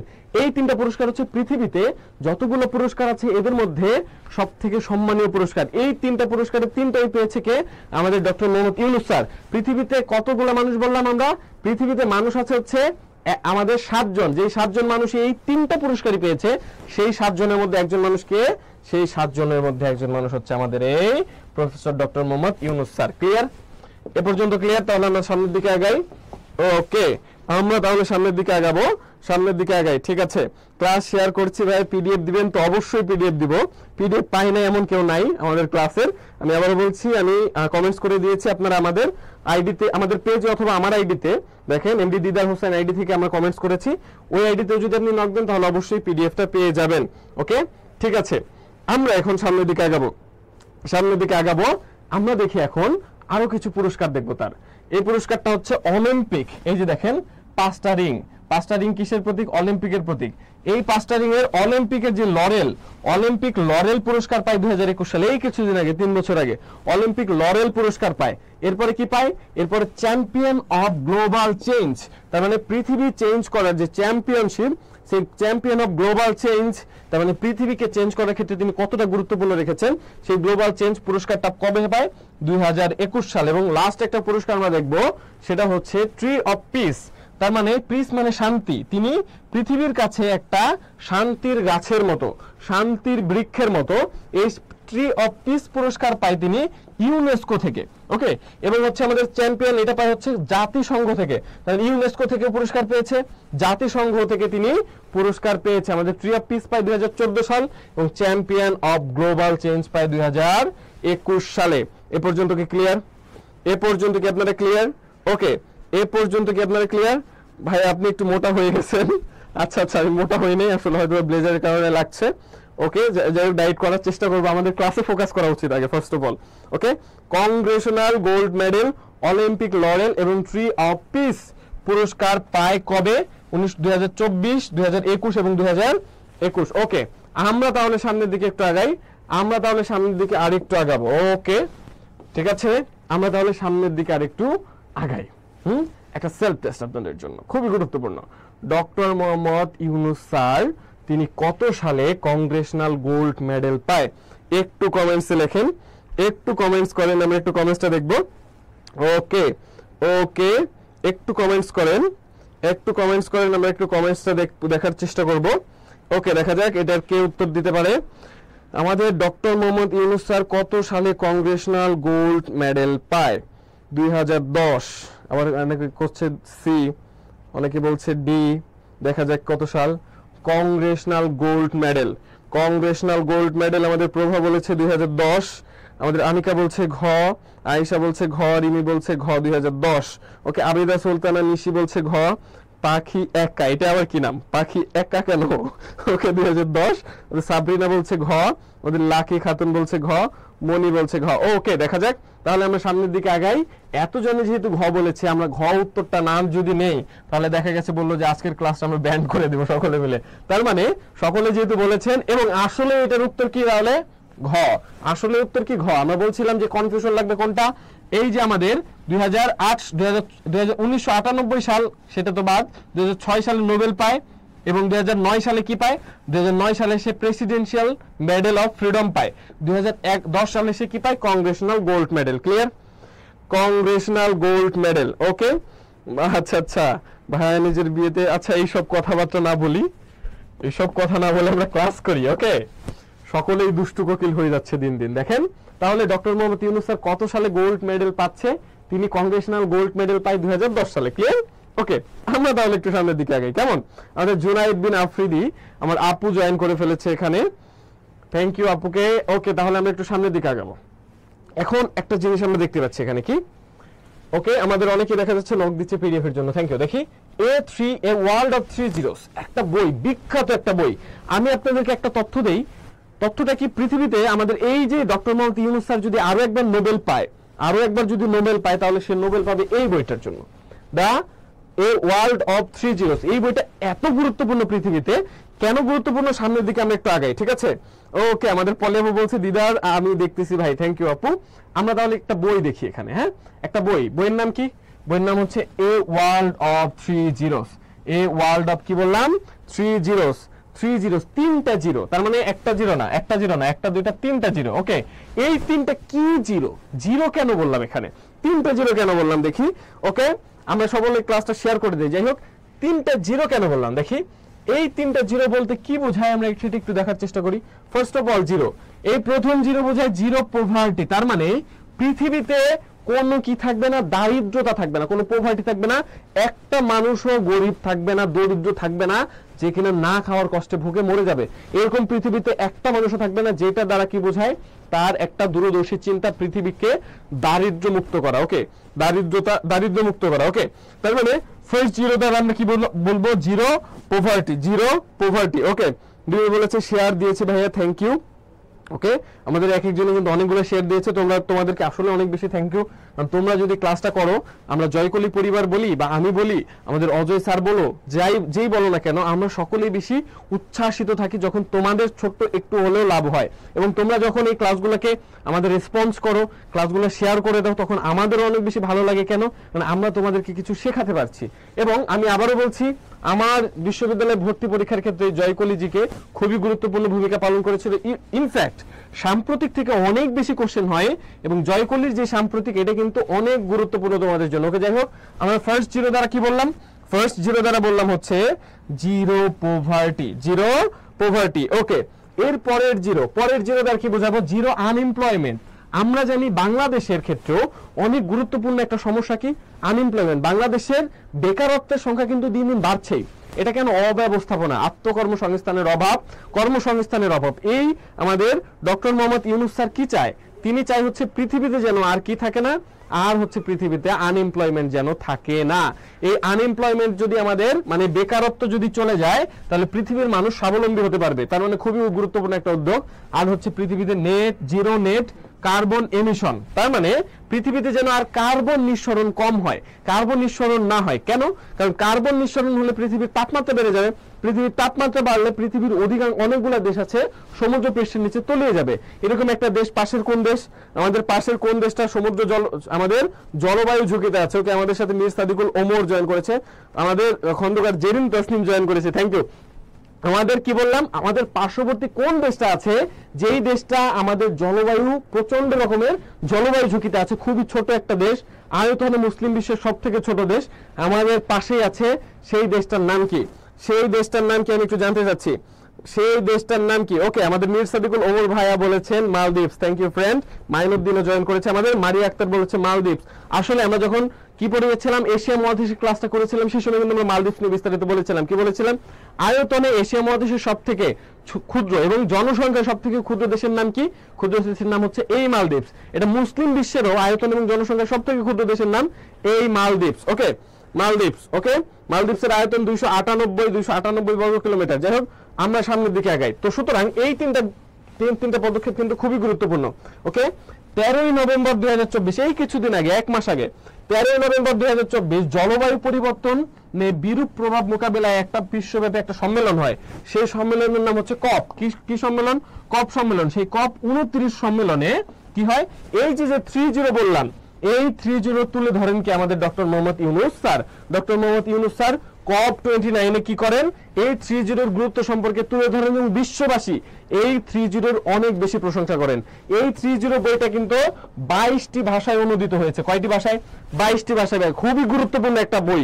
22টি ভাষায় এই বইটা অনুদিত হয়েছে। বিভিন্ন বিশ্ববিদ্যালয়গুলোতে এই বইগুলো পড়ানো হয়। ওকে, 30, এই ওয়ার্ল্ড অফ 30। ওকে, আমরা তাহলে দেখি 28 সেপ্টেম্বর 2024 যুক্তরাষ্ট্রের নিউ ইয়র্কে জাতিসংঘের কততম অধিবেশন বলো তো এটা? একটা জিনিস আমাদের ঝামেলা হয়, জাতিসংঘের কততম অধিবেশন। আমরা জানি জাতিসংঘের প্রতি বছর একটা করে অধিবেশন হয়। অধিবেশন হইলে এই যে আমাদের জাতিসংঘ প্রতিষ্ঠা 1945-এ, তার মানে এই 2024 থেকে 1945 বাদ দিলে কততম থাকে? থাকে হচ্ছে 79তম। এটা হচ্ছে 79তম সাধারণ অধিবেশনে, 79তম সাধারণ অধিবেশন। ওকে, আমরা জাতিসংঘের সদস্যপদ পাই কবে? 1974 সাল। তাহলে আমাদেরটা কততম ছিল? আমরা জাতিসংঘের কততম অধিবেশনে আমাদের বাংলাদেশ জাতিসংঘের সদস্যপদ পায়? একটু দয়া করে জানাও, একটু দয়া করে জানাও। বাংলাদেশ কততম, জাতিসংঘের কততম অধিবেশনে, সাধারণ অধিবেশনে বাংলাদেশ কি পায়? জাতিসংঘের সদস্যপদ পায় 1974 সাল। 1974, আমাদের 1974 থেকে 1945 সাল বাদ দিলে কত থাকে? 29। তার মানে 29তম অধিবেশনে আমাদের কি পায়? বাংলাদেশ জাতিসংঘের স্বীকৃতি পায়। ওকে, ওইরকম এটা হচ্ছে 2024, তার মানে হচ্ছে 2024 থেকে যদি 1945 বিয়োগ করি তার মানে আমাদের 79তম। এটা হচ্ছে 79তম সম্মেলনে কি হয়? 30 তত্ত্ব নিয়ে কথা বলেন আমাদের ডক্টর মোহাম্মদ ইউনূস স্যার। ওকে, আমাদের 16 জুলাই, ঠিক আছে, 16 জুলাই থেকে 11 আগস্ট পর্যন্ত আমাদের অলিম্পিক, যেই প্যারিস অলিম্পিকটা হলো, সেই প্যারিস অলিম্পিকে আমাদের কি হয়? প্যারিস অলিম্পিকের মূল বার্তা ছিল এই 30। বুঝাইতে পারছি? প্যারিস অলিম্পিকের মূল বার্তা ছিল এই 30। ওকে, প্যারিস। ওকে, প্যারিস আমাদের যে অলিম্পিকটা হলো, সেই অলিম্পিককে বলা হয় দ্য গ্রেটেস্ট শো অন আর্থ। পৃথিবীতে যতগুলো খেলা হয় তার মধ্যে সব থেকে বেশি মানে ব্যাপক পরিধির খেলা হচ্ছে এই Olympic games, the greatest show on earth. Okay, এই গ্রেটেস্ট শো অন আর্থে আমাদের 30 হচ্ছে কি ছিল? মূল বার্তা কি ছিল? 30। তাহলে কি বোঝা গেছে? এই পর্যন্ত বোঝা গেলে আমরা তাহলে সামনের দিকে আমরা আগাবো। যদি বুঝতে পারা যায় তাহলে আমরা একটু সামনের দিকে আগাই, কেমন? ওকে, তাহলে আমরা আরেকটা বই দেখি ডক্টর মোহাম্মদ ইউনূস স্যারের। আরো একটা বই দেখবো। ওকে, আরো একটা বই দেখবো।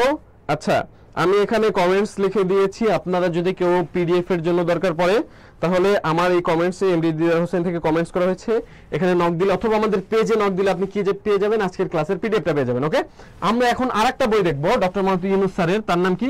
সামাজিক ব্যবসা, সোশ্যাল বিজনেস। ওকে, সোশ্যাল বিজনেস, সামাজিক ব্যবসা। এটা একটা বিখ্যাত বই, বইয়ের নাম হচ্ছে সামাজিক ব্যবসা। এই বইটাতে কি বলা আছে?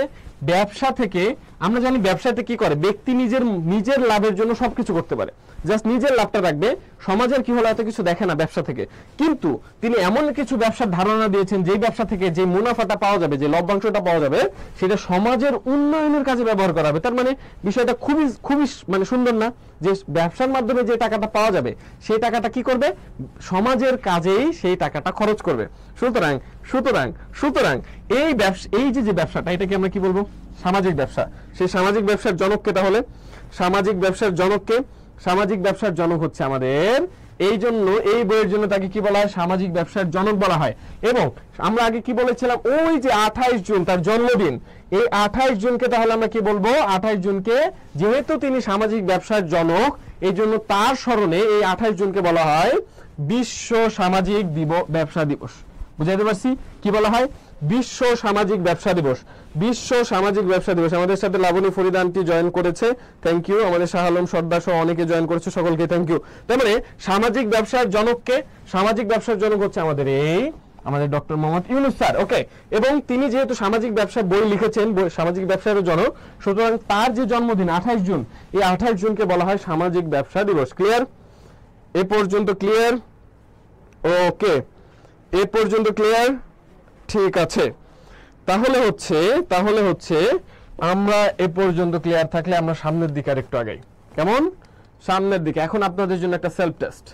ওকে, সেলফ টেস্টের উত্তর দেন। নিচের কোনটি 30 এর অন্তর্ভুক্ত নয়? নিচের কোনটি 30 এর অন্তর্ভুক্ত নয়? দ্রুত সময়ের মধ্যে একটু কমেন্টস আমরা দেখতে চাই। নিচের কোনটি 3 এর অন্তর্ভুক্ত নয়?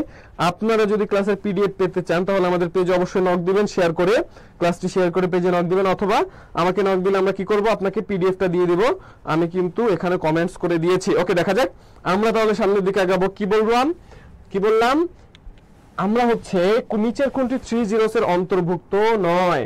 ওকে, আমাদের মনীষা বলেছে, এরপর আমাদের জাহান শেখ বলেছে, আমাদের লাকি খাতুন বলেছে উড়ো চিঠি। আচ্ছা, উড়ো চিঠি না। প্রভা বলেছে, মাহি জান্নাত বলেছে, আয়েশা শ্রাবণী, শামিমা বলেছে, মাহি বলেছে। থ্যাংক ইউ সকলকে। সকলেই কিন্তু সঠিক উত্তর করেছে। আমরা কি বলছি, জিরো কারাপশন। এইটা কিন্তু আমার কাছে মনে হয় কি এই কোশ্চেনটা এবার ঢাবি দিতে পারে। ঢাবি কিন্তু এই কোশ্চেনটা দিতে পারে। যেরকম 2022 সালে একটা কোশ্চেন দিয়েছিল, 22 শিক্ষাবর্ষে কি দিয়েছিল, স্মার্ট বাংলাদেশের কোনটা স্মার্ট বাংলাদেশের মধ্যে নাই, কোন উপাদানটা।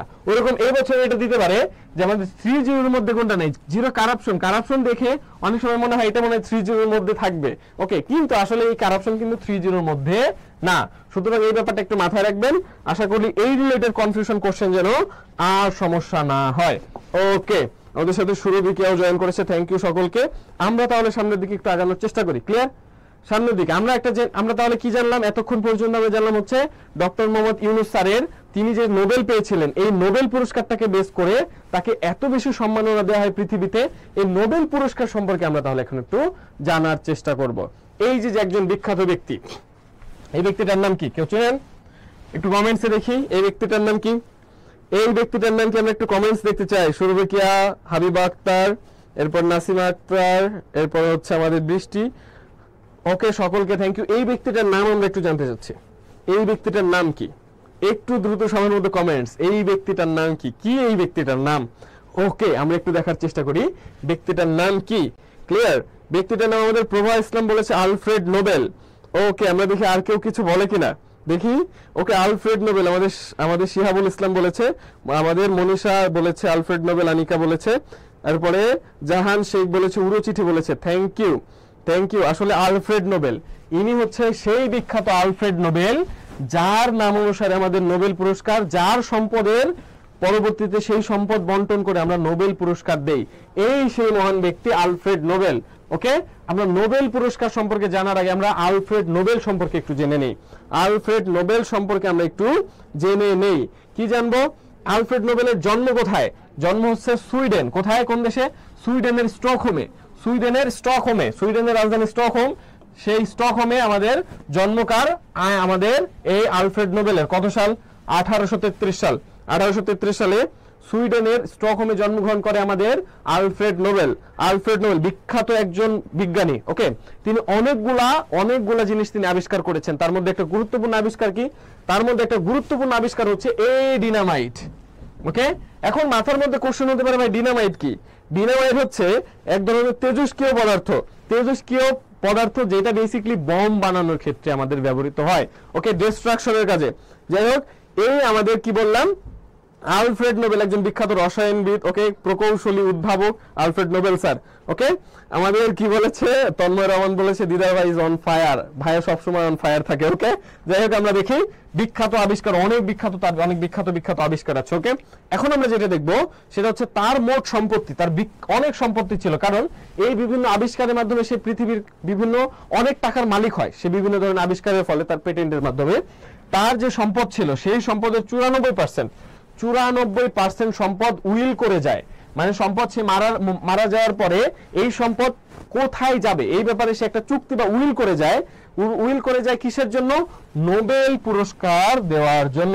তার মানে সে যে উইল করে গেল 94%, এই 94% এই যে তার সম্পত্তি, এই সম্পত্তি দ্বারা একটা পুরস্কার দেওয়া হয়। সেই পুরস্কারের নাম কি বললাম? সেই পুরস্কারের নাম হচ্ছে নোবেল পুরস্কার। তিনি মারা যায় কবে? মারা যায় হচ্ছে 1896 সালের 10 ডিসেম্বর। এই তিনি যেই দিনে মারা যায় সেই দিনে কি করা হয়? সেই দিনে নোবেল পুরস্কার দেওয়া হয়। যদিও কয়েক বছর ধরে এটা চেঞ্জ হয়েছে, 10 ডিসেম্বর পর্যন্ত নোবেল পুরস্কার দেওয়া হতো। ওকে, যাই হোক, আমরা এখন আগাবো। ওকে, আমাদের প্রভা বলছে নোবেল পুরস্কারের জন্য উইল করে যায় 31,10,00,000 সুইডিশ ক্রোনা। আসলে সঠিক তথ্য। আমরা তাহলে দেখি আলফ্রেড নোবেল কি করেছে। আলফ্রেড নোবেলের সম্পর্কে আমরা একটু বিস্তারিত জানার চেষ্টা করেছি। Alfred Nobel sir. Okay, Alfred Nobel আমরা এখন যেটা দেখব, এই যে নোবেল পুরস্কার, এই নোবেল পুরস্কার, আলফ্রেড নোবেল, এই নোবেল পুরস্কার সম্পর্কে আমরা একটু জানার চেষ্টা করি। এখন এই নোবেল পুরস্কার দেখি বিশ্বের সবথেকে সম্মানজনক পুরস্কার। তার মানে আমরা একটু আগে বলেছিলাম বিশ্বের সবথেকে সম্মানজনক পুরস্কার কোনটা? নোবেল পুরস্কার। তারপরে কি? তারপরে হচ্ছে প্রেসিডেন্সিয়াল মেডেল অফ ফ্রিডম, তারপরে কি কংগ্রেশনাল গোল্ড মেডেল। এই তিনটা হচ্ছে পৃথিবীর সবথেকে সম্মানজনক, তার মধ্যে নোবেল পুরস্কার হচ্ছে সবথেকে সম্মানজনক। ওকে, এই নোবেল পুরস্কারের পরে তারপর আমরা কি পেলাম? আলফ্রেড নোবেল এর জন্য উইল করে যায় 31 কোটি 10 লাখ সুইডিশ ক্রোনা। 31 কোটি 10 লাখ সুইডিশ ক্রোনা। ওকে ওকে, এখন আমরা দেখি তিনি প্রথম তার যে আমাদের উইল করা সম্পত্তি তার মাধ্যমে 1901 সালে 5টি বিষয়ে প্রথম নোবেল দেওয়া হয়। কয়টি বিষয়ে? 5টি বিষয়ে। তিনি নোবেলের বর্তমানে দেওয়া হয় কয়টা বিষয়? বর্তমানে দেওয়া হয় 6টি বিষয়ে, কিন্তু তিনি উইল করে যায় 5টা বিষয় দেওয়ার জন্য। সেই 5টা কি কি? চিকিৎসা শাস্ত্র, রসায়ন, পদার্থ, সাহিত্য, শান্তি। তার মানে এই 5টা বিষয়ে তিনি হচ্ছে এই 3টা সায়েন্সের, আর একটা হচ্ছে সাহিত্য, আর একটা হচ্ছে শান্তি। এই 5টা বিষয় হচ্ছে কি তিনি উইল করে যায়, এই 5টা বিষয়ে প্রথম নোবেল দেয়। কিন্তু আমরা পরবর্তীতে দেখি এসে কি হয়, অ্যাড হয় কি? আমাদের অ্যাড হয় হচ্ছে অর্থনীতিতে নোবেল দেওয়া হয়। এই অর্থনীতি কবে? 1969 সালে। প্রথম আমাদের কোন ব্যাংকের আন্ডারে? সুইডেনের কেন্দ্রীয় ব্যাংক। সেই কেন্দ্রীয় ব্যাংকের নাম কি? কেন্দ্রীয় ব্যাংকের নাম দেখো সেভরিজেস রিস্ক ব্যাংক। এই সেভরিজেস রিস্ক ব্যাংকের 300 বছর পূর্তি উপলক্ষে এই ব্যাংক কি করে?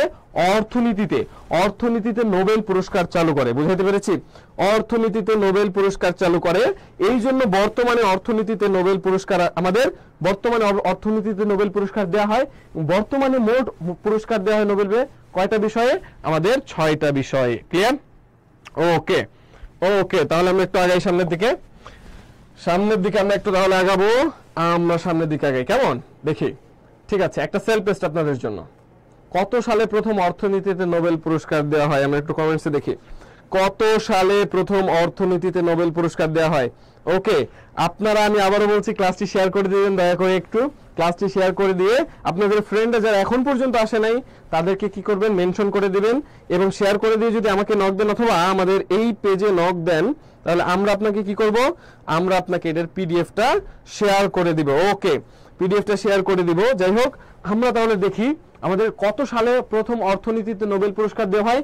1901 সাল, 1930, 1969 নাকি 1996? কোনটা? একটু কমেন্টসে আমরা একটু জানার চেষ্টা করি। ওকে, আমাদের ক বলেছে উড়োচিঠি। কত হবে না, এটা তো অর্থনীতি, আমাদের অর্থনীতি না, এটা প্রথম নোবেল দেওয়া হয়। ওকে, প্রথম নোবেল দেওয়া হয় 1901 সালে, কিন্তু অর্থনীতিতে কবে দেওয়া হয়? অর্থনীতিতে নোবেল দেওয়া হয় হচ্ছে আমাদের কে কি বলছে? উড়োচিঠি গ বলছে, মারিয়া আক্তার বলছে, সুমাইয়া ইসরাত, আদিবা নিশি বলছে, আমাদের সূচি বলছে, নাসিমা, এরপর সবুজ, সাবরিনা, ইসরাত জাহান সানিয়া, এমডি মোসাম্মদ লাকি খাতুন, সিরাজুল মনিরা, হুমায়রা রহমান, এরপর আয়েশা শ্রাবণ, আরো অনেকে বলছে। কি বলছে? অনেকেই বলছে হচ্ছে আমাদের অপশন গ। আসলে অপশন কি হবে? গ হবে। সকলকে থ্যাংক ইউ, সকলকে অনেক অনেক থ্যাংক ইউ। তার মানে এইটার উত্তর কি হবে ভাইয়া? তাহলে এইটার উত্তর হবে অপশন গ। অর্থনীতিতে প্রথম নোবেল পুরস্কার চালু করা হচ্ছে 1969 সালে। 1969 সাল। থ্যাংক ইউ আমাদের জান্নাতুল ফেরদৌস, মনীষা আনিকা, হাবিবা রহমান, মাহি জান্নাত, এরপরে লিখন, এরপরে আনিশা, সকলকে থ্যাংক ইউ। 1969 সাল। ওকে, এখন আমরা একটু দেখি ভারতীয় উপমহাদেশ। এই ভারতীয় উপমহাদেশে অনেকে নোবেল পেয়েছে আমরা জানি বিভিন্ন সময়ে। এদের মধ্যে গুরুত্বপূর্ণ আমরা 4-5 জনের সম্পর্কে একটু জেনে নেই, কারা কারা পেয়েছিল নোবেল। দেখি, ফার্স্ট অফ অল আমরা ভারতীয় উপমহাদেশে প্রথম নোবেল পাই কে? আমাদের প্রথম নোবেল পাই হচ্ছে রবীন্দ্রনাথ ঠাকুর। 1913 সালে কিসে পায়? সাহিত্যে নোবেল পায়। আমরা জানি তার একটা বিখ্যাত গ্রন্থ গীতাঞ্জলি। এই গীতাঞ্জলি গ্রন্থকে তিনি হচ্ছে ইংলিশে ট্রান্সলেট করে। ইংলিশে ট্রান্সলেটে তাকে সাহায্য করেছিল ডব্লিউ.বি. ইয়েটস। এই ইংলিশ ট্রান্সলেটে যে সাহায্য করলো, এরপর একটা বই তিনি ইংলিশে বের করে। গীতের ইংরেজি হচ্ছে সং। ওকে, সংকে দেখি আমরা বাংলায় বলে গীত বা গান, এবং অঞ্জলি মানে দেওয়া আর একজনকে, অফার করা। ওকে, সং অফারিংস। এই সং অফারিংস এর জন্য তিনি কি পায়? তিনি সং অফারিংস এর জন্য রবীন্দ্রনাথ ঠাকুর 1913 সালে সাহিত্যে নোবেল পায়। রবীন্দ্রনাথ ঠাকুর 1913 সালে সাহিত্যে নোবেল পায়। ওকে, প্রভাব হচ্ছে রবীন্দ্রনাথ ঠাকুর সং অফারিংস। হ্যাঁ ঠিক আছে, সং অফারিংস রবি ঠাকুর। ওকে, তাহলে আমরা দেখি রবীন্দ্রনাথ ঠাকুর পেল 1913 সালে। এরপর একজন গুরুত্বপূর্ণ ব্যক্তি মাদার তেরেসা। তিনি অনেক কোশ্চেন করে অনেকেই যে ভাইয়া তিনি তো বাংলাদেশে মানে আমাদের ভারতীয় উপমহাদেশে জন্মগ্রহণ করেন নাই। ঠিক, তিনি জন্মগ্রহণ করেছিল মেসিডোনিয়ায়। মেসিডোনিয়ায় আলবেনিয়া পরিবারে তিনি জন্মগ্রহণ করে, কিন্তু তিনি কিন্তু ভারতের নাগরিকত্ব গ্রহণ করেছিল। তিনি কি করেছিল? ভারতের নাগরিকত্ব গ্রহণ করেছিল। যেহেতু তিনি ভারতের নাগরিকত্ব গ্রহণ করে, সুতরাং তিনি ভারত উপমহাদেশের একজন নাগরিক হয়ে যায়। যিনি শান্তিতে নোবেল পায় হচ্ছে 1900 সাল? 1979 সালে। 1979 সালে তিনি শান্তিতে নোবেল পায়। শান্তিতে নোবেল পায়, ঠিক আছে। শান্তিতে নোবেল পাইলো তিনি 1979 সালে। কিসের জন্য? তিনি দুস্থ মানুষ যারা রোগী ছিল তাদেরকে কিন্তু সেবা করত মিশনারি, মানে চ্যারিটি অফ মিশনারি বা মিশনারি চ্যারিটির মাধ্যমে। ওই যে চ্যারিটির মাধ্যমে যে সেবা যত্নটা করত, এই জন্য তাকে কি করা হয়? তাকে নোবেল, শান্তিতে নোবেল দেওয়া হয়। শান্তিতে নোবেল দেওয়া হয়। ওকে, এরপরে আমরা একটু দেখার চেষ্টা করি। ওকে, আচ্ছা, এরপরে আরো কিছু গুরুত্বপূর্ণ ব্যক্তি। এই যে ব্যক্তি খুবই একজন গুরুত্বপূর্ণ ইকোনমিস্ট, তার নাম কি? তার নাম হচ্ছে আমাদের অমর্ত্য সেন। সেই অমর্ত্য সেন সম্পর্কে কিন্তু আমরা কম বেশি সবাই জানি, খুবই গুরুত্বপূর্ণ একজন ইকোনমিস্ট। এই অমর্ত্য সেন 1998 সালে, কত সালে? 1998 সালে অর্থনীতিতে, ইকোনমিক্সে নোবেল পেয়েছিলেন। তার অবদান কি ছিল জানেন? তার অবদান ছিল হচ্ছে তিনি দুর্ভিক্ষের সময়, আমাদের বিভিন্ন সময় দুর্ভিক্ষ হয় না, তিনি প্রমাণ করতে চেয়েছিলেন যে, তিনি দেখিয়েছিলেন একটা থিওরি যে দুর্ভিক্ষ সবসময় শুধু প্রাকৃতিক কারণে হয় না। প্রাকৃতিক একটা কারণ, দুর্ভিক্ষ হয় বেসিক্যালি সম্পদের সুষম বন্টন যখন না করা হয়। তার মানে সম্পদ যখন আমাদের কয়েকটা মানুষের কাছে কুক্ষিগত করে রাখা হয়, এই কুক্ষিগত করে না রেখে যদি ওই সমাজে সম্পদটা সুষম বন্টন করে দেয়, তাহলে কিন্তু পৃথিবীতে কি হয় না? এই দুর্ভিক্ষগুলো হয় না। এই যে বিখ্যাত একটা থিওরি তিনি দাঁড় করিয়েছিলেন, এর জন্য এই অমর্ত্য সেন 1998 সালে কি পায়? অর্থনীতিতে নোবেল পাইলো। অর্থনীতিতে নোবেল পাইলো। ওকে, 1998 সালে। এরপরে আমাদের ডক্টর মোহাম্মদ ইউনূসকে দেওয়া উচিত ছিল, কিন্তু যেহেতু তাকে আমরা পড়িয়ে ফেলছি, সুতরাং আমরা তার সম্পর্কে রিডান্ডান্ট করলাম না, ঠিক আছে।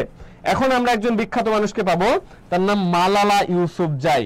এই মালালা ইউসুফজাই কোন দেশের? একটু কমেন্টস করো। মালালা ইউসুফজাই কোন দেশের? দেখতে নামটা মুসলিম মুসলিম লাগতেছে, দেখতে একটু কিউট কিউট লাগতেছে, তার মানে কোন দেশের? একটু কমেন্টস করো দেখি, কোন দেশের? মালালা ইউসুফজাই কোন দেশের? আমরা একটু শুনতে চাই। মালালা ইউসুফজাই কোন দেশের? ওকে, মালালা ইউসুফজাই কোন দেশের? ওকে, আমাদের আনিকা বলছে পাকিস্তান, প্রভা বলছে পাকিস্তান, ওকে, শিহাবুল ইসলাম বলেছে পাকিস্তান আমাদের। ওকে, অমর্ত্য সেনে আমাদের পাকিস্তান, রিমে বলেছে পাকিস্তান। আসলেই ইনি দেখছেন খুব কিউট একটা মেয়ে, মাত্র 17 বছর বয়স। কত বছর? 17 বছর বয়সে 2014 সালে ইনি কি পায়? নোবেল পায়। ইনি হচ্ছে যত মানুষ নোবেল পেয়েছে এখন পর্যন্ত তার মধ্যে সর্বকনিষ্ঠ যে, তার নাম হচ্ছে এই মালালা ইউসুফজাই, যিনি মাত্র 17 বছর বয়সে কি পেয়েছে? নোবেল পুরস্কার পেয়েছে। কত বছর? মাত্র 17 বছর বয়সে। পাকিস্তানের, তার নাম হচ্ছে মালালা ইউসুফজাই। মালালা কি বললাম? ইউসুফজাই। তিনি মাত্র 17 বছর বয়সে। তার মানে এদের থেকে কিন্তু এখন আমাদের বয়স আরো বেশি। আমরা এখন পর্যন্ত নোবেল কেন, সামান্য ছোটখাটো পুরস্কার এখন পর্যন্ত পাই না। সুতরাং নিজেকে গড়ে তোলো, সর্বোচ্চটা দিয়ে চেষ্টা করো, তুমি অবশ্যই পারবে, আমরাও পারবো। একদিন ইনশাআল্লাহ আমরাও একদিন নোবেল পুরস্কার পেয়ে দেখাবো। ওকে, দেখা যাক। আমরা হচ্ছে, তার মানে মালালা ইউসুফজাই 2014 সালে কি পায়? শান্তিতে নোবেল পায়। ইনি হচ্ছে যে আমাদের বাংলাদেশে যেরকম বেগম রোকেয়া নারী শিক্ষায় কাজ করেছে, ইনিও নারী শিক্ষায় কাজ করে। ওকে, নারী শিক্ষায় কাজ করে, তার জন্য তাকে 2017 সালে কি দেওয়া হয়? 2014 সালে নোবেল পুরস্কার দেওয়া হয়, মাত্র 17 বছর বয়সে। ক্লিয়ার এ পর্যন্ত? ওকে, আমাদের হাবিবুল্লাহ বাসার বলছে 19, আমাদের রওশন বলছে ইনশাআল্লাহ। মেডিকেলের কোন বই ভালো হবে? মেডিকেলের জন্য আমাদের মেডিজিকে, এটা তো বলতে হয় না, মেডিজিকের উপরে কোনো বই আছে? মেডিকেলের জন্য মেডিজিকে। ওকে, মেডিজিকে, আমাদের জয়কোলের মেডিজিকে, ঠিক আছে। আমি কিন্তু মেডিকেলে ক্লাস নেই, বেশ কিছু কোচিং এ, খুব রিনাউন্ড কোচিং এ ক্লাস নেই। আমি আমার স্টুডেন্টকে পড়াই, রেফার করি না, সরাসরি পড়াই মেডিজিকে। ওকে, আমরা সেলফ টেস্টে যাব। Self test. সর্বকনিষ্ঠ নোবেল বিজয়ী কোন দেশের? ওকে, আমরা কিন্তু অনেকে উত্তরটা করে দিয়েছিলাম, সুতরাং আরেকবার একটু বললে। ওকে, বেগম রোকেয়া কেন পাইলো না? বেগম রোকেয়া কেন পাইলো না? কারণ সেই সময় অনেক আগেকার সময় ছিল, সেই সময় বেসিক্যালি এই ভারত উপমহাদেশের দিকে অনেকের চোখ পড়তো না। ওকে, সো বেসিক্যালি সেই সময়টা আমরা যদি বর্তমানের এই ডিজিটালাইজেশনের যুগ হয়তো আমাদের বেগম রোকেয়াও নোবেল পাইতো, কিন্তু বেগম রোকেয়ার বিভিন্ন বই নিয়ে কিন্তু আন্তর্জাতিক মহলে বেশ সাড়া পেয়ে ফেলেছে। যেরকম সুলতানাস ড্রিম, মানে সুলতানার স্বপ্ন, বেগম রোকেয়ার একটা বিখ্যাত বই। এই বই নিয়ে কিন্তু অনেকেই এই বইয়ের মানে আদলে নতুন করে বই লিখেছে, অনেকে বই নিয়ে সিনেমা করেছে বাইরের দেশগুলোতে, ঠিক আছে। সুতরাং বেগম রোকেয়া কিন্তু খুবই গুরুত্বপূর্ণ আমাদের জন্য। ওকে, 9 ডিসেম্বর না? সর্বকনিষ্ঠ নোবেল বিজয়ী আমাদের কোন দেশের? সর্বকনিষ্ঠ নোবেল বিজয়ী আমাদের সকলে দেখে উত্তর করে ফেলেছে। ওকে, আমাদের প্রভা। ওকে, নার্সিং এর জন্য কোনটা বলা হবে? নার্সিং এর জন্য আমাদের বই আছে, নার্সিং এর জন্য বই। এই নার্সিং এর জন্য জিকে বই বা জয়কলির যে বইগুলো আছে, এই জয়কলির এক সেট বই যে কোনো জায়গায় আপনারা যদি, আপনাদের কাছে চ্যালেঞ্জ ছুড়ে দিলাম জয়কলির বইয়ের, আমি চ্যালেঞ্জ ছুড়ে দিলাম কোনটুক, জয়কলির বইয়ের পড়ার পরেও আপনার প্রিপারেশনে যদি কোনো ঘাটতি থাকে, চ্যালেঞ্জ জয়কলির বই যদি আপনি প্রপারলি পড়তে পারেন, এটা আপনার মানে প্রিপারেশনের জন্য সর্বোচ্চ হবে। ওকে, যাই হোক আমরা একটু সামনের দিকে আগাই। তাহলে পাকিস্তান, ধন্যবাদ, সকলে উত্তর করেছে পাকিস্তান। আসলে এই মালালা ইউসুফজাই তিনি কোন দেশের? তিনি ছিলেন পাকিস্তানের সর্বকনিষ্ঠ আমাদের কি নোবেল বিজয়ী। ওকে, তাহলে আমরা এই পর্যন্ত দেখলাম, আমাদের খুব কাছাকাছি চলে আসছি। আমরা এখন খুবই গুরুত্বপূর্ণ কিছু জিনিস দেখার চেষ্টা করব। এই মেয়েটাকে, এই মহিলাকে কেউ চেনেন? এনার নাম কি? একটু কমেন্টস করেন। এনার নাম কি? একটু কমেন্টস করেন, দেখি আমরা একটু দেখতে চাই। সাম্প্রতিক সময়ে ইনি কিন্তু খুব ভাইরাল। ওকে, ইনি কিন্তু খুব ভাইরাল, আপনাদের জন্য ভাইরাল, যারা হচ্ছে অ্যাডমিশন দিবেন, যাদের রিসেন্ট টপিক পড়তে হবে তাদের জন্য ভাইরাল। তাদের কিন্তু এনার মানে চেহারাটা অন্তত পক্ষে একবার মনে রাখাটা খুবই গুরুত্বপূর্ণ। ওকে, কই দেখতে চাই এনার নাম কি? এনার নামটা কি আমরা একটু দেখতে চাই। এনার নাম কি? দেখি একটু কমেন্টসে। হানকাই, একটু ভুল হয়েছে, আমরা একটু দেখতে চাই। সোমাইস্টার একটু ভুল করেছে। ওকে, আমরা একটু দেখতে চাই। হানকাং, ঠিক আছে, হানকাং আমাদের প্রভা বলছে হানকাং আমাদের। ওকে, আমাদের জাহান শেখ বলেছে কত টাকা? আপনারা আমাদের পেজে নক দিয়ে দিলে অবশ্যই বিস্তারিত জানতে পারবেন। হাংচাং, ওকে, আমাদের শিহাবুল ইসলাম বলেছে অং সান সুচি হচ্ছে মিয়ানমারের, ঠিক আছে। অং সান সুচি নোবেল পায়, শান্তিতে নোবেল পায় 1991 সালে। ওকে, অং সান সুচি না কিন্তু, হ্যাঁ, ইনি হচ্ছে, এনার নামটা আমরা একটু দেখি। 2024 সালে ইনি নোবেল পুরস্কার পেয়েছে সাহিত্যে। ইনি নোবেল পুরস্কার কিসে পায়? সাহিত্যে পায়। খুবই গুরুত্বপূর্ণ একটা জায়গা, সেটা হচ্ছে দক্ষিণ কোরিয়া, অনেকের পছন্দের জায়গা। দক্ষিণ কোরিয়া নিয়ে তো কথা বলাই যায় না, একটা উল্টাপাল্টা কমেন্টস করলে কয়েকজন আবার না এসে বলে যে আমি বিটিএস আর্মি, ঠিক আছে। ওকে, দেখা যাক আমাদের এই হানকাং, তার বাসা কোথায়? তার বাসা হচ্ছে দক্ষিণ কোরিয়ায়। ইনি এশীয়দের মধ্যে প্রথম সাহিত্যে নোবেল পাওয়া মহিলা, এই জন্য খুবই গুরুত্বপূর্ণ। এই বছর নোবেল নিয়ে কথা একটা কোশ্চেন আসলে এখান থেকে একটা কোশ্চেন আসার সম্ভাবনা অনেক বেশি। এই এশিয়া মহাদেশ থেকে প্রথম সাহিত্য নোবেল পায় কে? প্রথম সাহিত্য নোবেল পায় হচ্ছে, মানে কোন নারী? প্রথম সাহিত্য নোবেল পায় হচ্ছে নারীদের দিক থেকে হানকাং। আর প্রথম সাহিত্য নোবেল পায় কে? আমাদের রবি ঠাকুর। বুঝাইতে পারছি? প্রথম সাহিত্য নোবেল পায় রবি ঠাকুর, কিন্তু নারীদের মধ্যে সর্বপ্রথম এশীয়দের মধ্যে থেকে নোবেল পায় হচ্ছে আমাদের এই হানকাং। ক্লিয়ার? কিউট দেখতে, হানকাং। দক্ষিণ কোরিয়া, কোরিয়ান যেহেতু একটু কিউট হবে। ওকে, আমরা তাহলে একটু সামনের দিকে আগাই। ওকে, দ্য ভেজিটেরিয়ান। ওকে, একজন এখানে কমেন্টস করেছে প্রভা, দ্য ভেজিটেরিয়ানের জন্য নোবেল পুরস্কার পায়। বেসিক্যালি ভেজিটেরিয়ান তার একটা বিখ্যাত বই, আমরা জানি। এই বইটা বুকার পুরস্কার পেয়েছে, আন্তর্জাতিক বুকার পুরস্কার। কি আন্তর্জাতিক বইয়ের যে একটা পুরস্কার, বইয়ের জন্য যে পুরস্কারগুলো দেওয়া হয় তাদেরকে বলা হয় বুকার পুরস্কার। কিন্তু এই যে হানকাং, একটা মানে কনফিউশন ক্লিয়ার করে রাখো তোমরা, এই হানকাং কিন্তু আসলে শুধুমাত্র বইয়ের জন্য পুরস্কার পায় নাই। ওকে, হানকাং এর একটা জায়গা আমরা দেখবো কি, এর অবদান হচ্ছে তিনি গভীর কাব্যিক গদ্য, যা কাব্যিক এবং গদ্য ছন্দ। ওকে, তার মানে লেখনীগুলোতে গভীর কাব্যিক গদ্য ছন্দ থাকতো, যা ঐতিহাসিক আঘাতগুলোকে উন্মোচন করে। তার মানে তোমার মনের মধ্যে ভিতর থেকে যেই কষ্টের ফিলগুলো আছে, সেই ফিলগুলাকে ওনার এই কাব্যিক ছন্দ বা গদ্য ছন্দ, এগুলাকে ভিতর থেকে ওই যে কিছু দেখবা যে অনেক সময় গান শুনি আমরা বা কিছু কবিতা পড়লে নিজের মধ্যে ভিতরে যে কষ্টগুলো আছে, চাপা কষ্টগুলো, সেগুলো বের হয়ে আসে। ওই মাপের একজন লেখক হচ্ছে ইনি, ঠিক আছে। এবং মানব জীবনের ভঙ্গুরতা মানে কি? ভঙ্গুরতা মানে ওই যে কষ্টের উত্থান পতনের সময়গুলো, সেই সময়গুলোকে সামনে আনে। এটাই হচ্ছে এই লেখা, তার হচ্ছে লেখনের বৈশিষ্ট্য, তার লেখনী শৈলী। এইরকম লেখার মানের জন্য ও আমি কি বলছি, শুধু ভেজিটেরিয়ানের জন্য না, তার লেখার মানের জন্য। ওকে, তার লেখার মানের জন্য তাকে কি করা হয়, তাকে হচ্ছে সাহিত্য পুরস্কার দেওয়া হয়। কিন্তু এই এই যে এরকম একটা লেখার জন্য অন্যতম একটা তার আলোচিত একটা গ্রন্থের নাম হচ্ছে দ্য ভেজিটেরিয়ান। হ্যাঁ, কিন্তু শুধুমাত্র ভেজিটেরিয়ানের জন্যই তিনি কি পান নাই, নোবেল পান নাই। তার নোবেল পাওয়ার তার মেন কাহিনী কি, মেন কাহিনী হচ্ছে তার ওই যে তার লেখার মধ্যে যে তাদের প্রতিভা, ওই প্রতিভার জন্য। ক্লিয়ার? এ পর্যন্ত ক্লিয়ার? ওকে।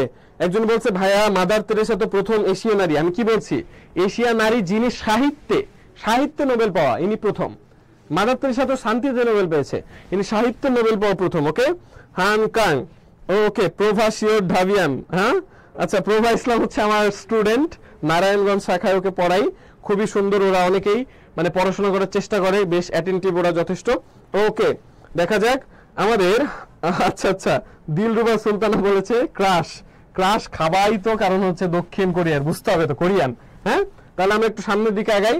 ওকে, যে কথাটা বললাম দ্য ভেজিটেরিয়ান, তার একটা বিখ্যাত বই। ওকে, এই বিখ্যাত বইয়ের জন্য সে বুকার পুরস্কার পেয়েছে। বুকার পুরস্কার খুবই গুরুত্বপূর্ণ।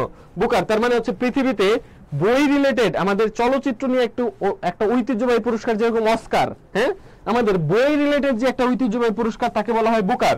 এই বুকার পুরস্কার পেয়েছে 2016 সালে কি পায় আমাদের এই হান কাং, তিনি হচ্ছে দ্য ভেজিটেরিয়ান বইয়ের জন্য কি পায়, বুকার পুরস্কার পায়। ক্লিয়ার পর্যন্ত?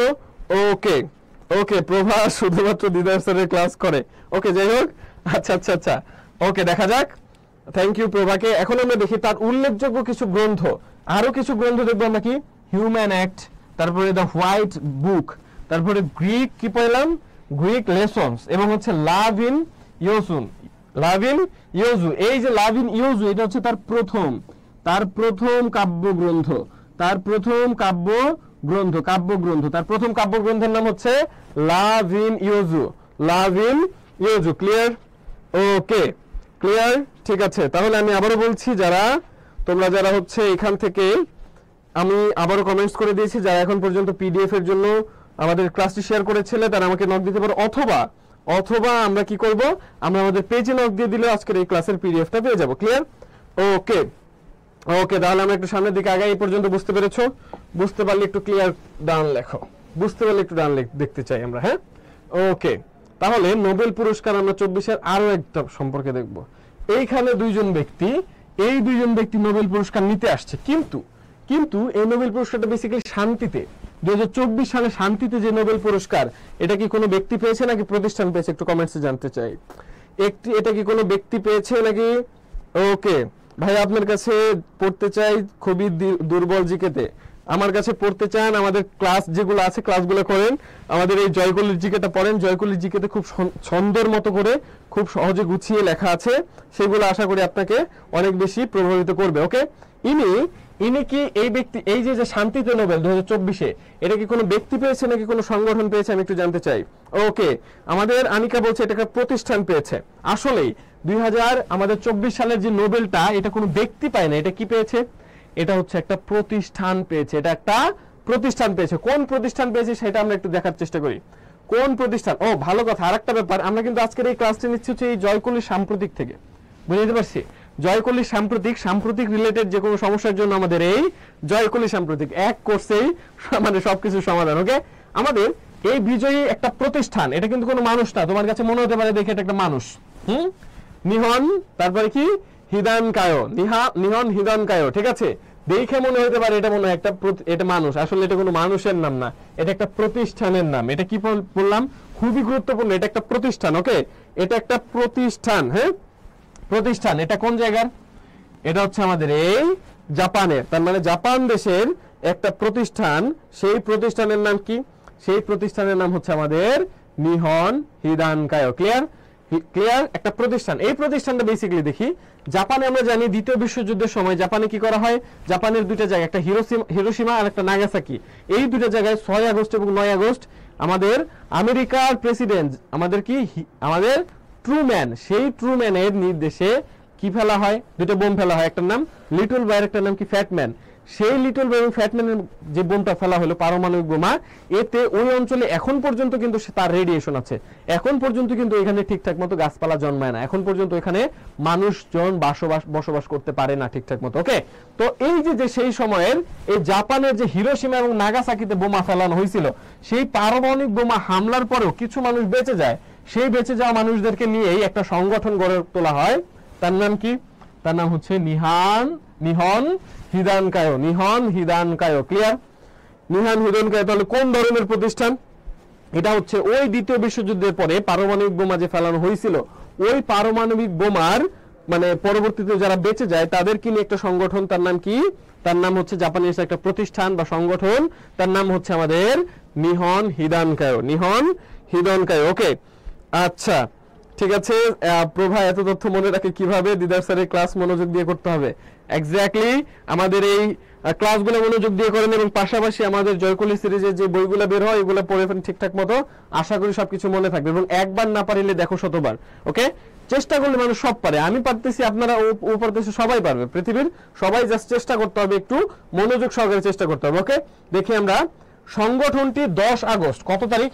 10 আগস্ট 1956 সালের 10 আগস্ট এই যে নিহন, আমাদের কি নিহন হিদানকায়ো যে একটা সংগঠন বা প্রতিষ্ঠান, এটা 1956 সালের 10 আগস্ট প্রতিষ্ঠা হয়। 10 আগস্ট প্রতিষ্ঠা হয়। ওকে, এবং জাপানের যে হিরোশিমাতে 6 আগস্ট এবং হচ্ছে নাগাসাকিতে 9 আগস্ট বোমা ফেলানো হয়েছিল। ওকে, এবং 10 আগস্টে প্রতিষ্ঠানটা আসে। ক্লিয়ার? ওকে, এরপরে অবদান, এটা কি কেন, কোন অবদানের জন্য আমাদের নোবেল পেল? এটা হচ্ছে পরমাণু অস্ত্রমুক্ত পৃথিবী দেখতে চায়, বিশ্ব করতে চায় এবং পরমাণুর অস্ত্র ব্যবহার নিষিদ্ধ করতে চায়। এই জন্য এই সংগঠনটা বিভিন্ন ধরনের কাজ করে যাচ্ছে। এই জন্য এটাকে কি বলে? জাপানে এই সংগঠনটাকে আমাদের শান্তিতে নোবেল দেওয়া হয়েছে। ক্লিয়ার? এ পর্যন্ত ক্লিয়ার?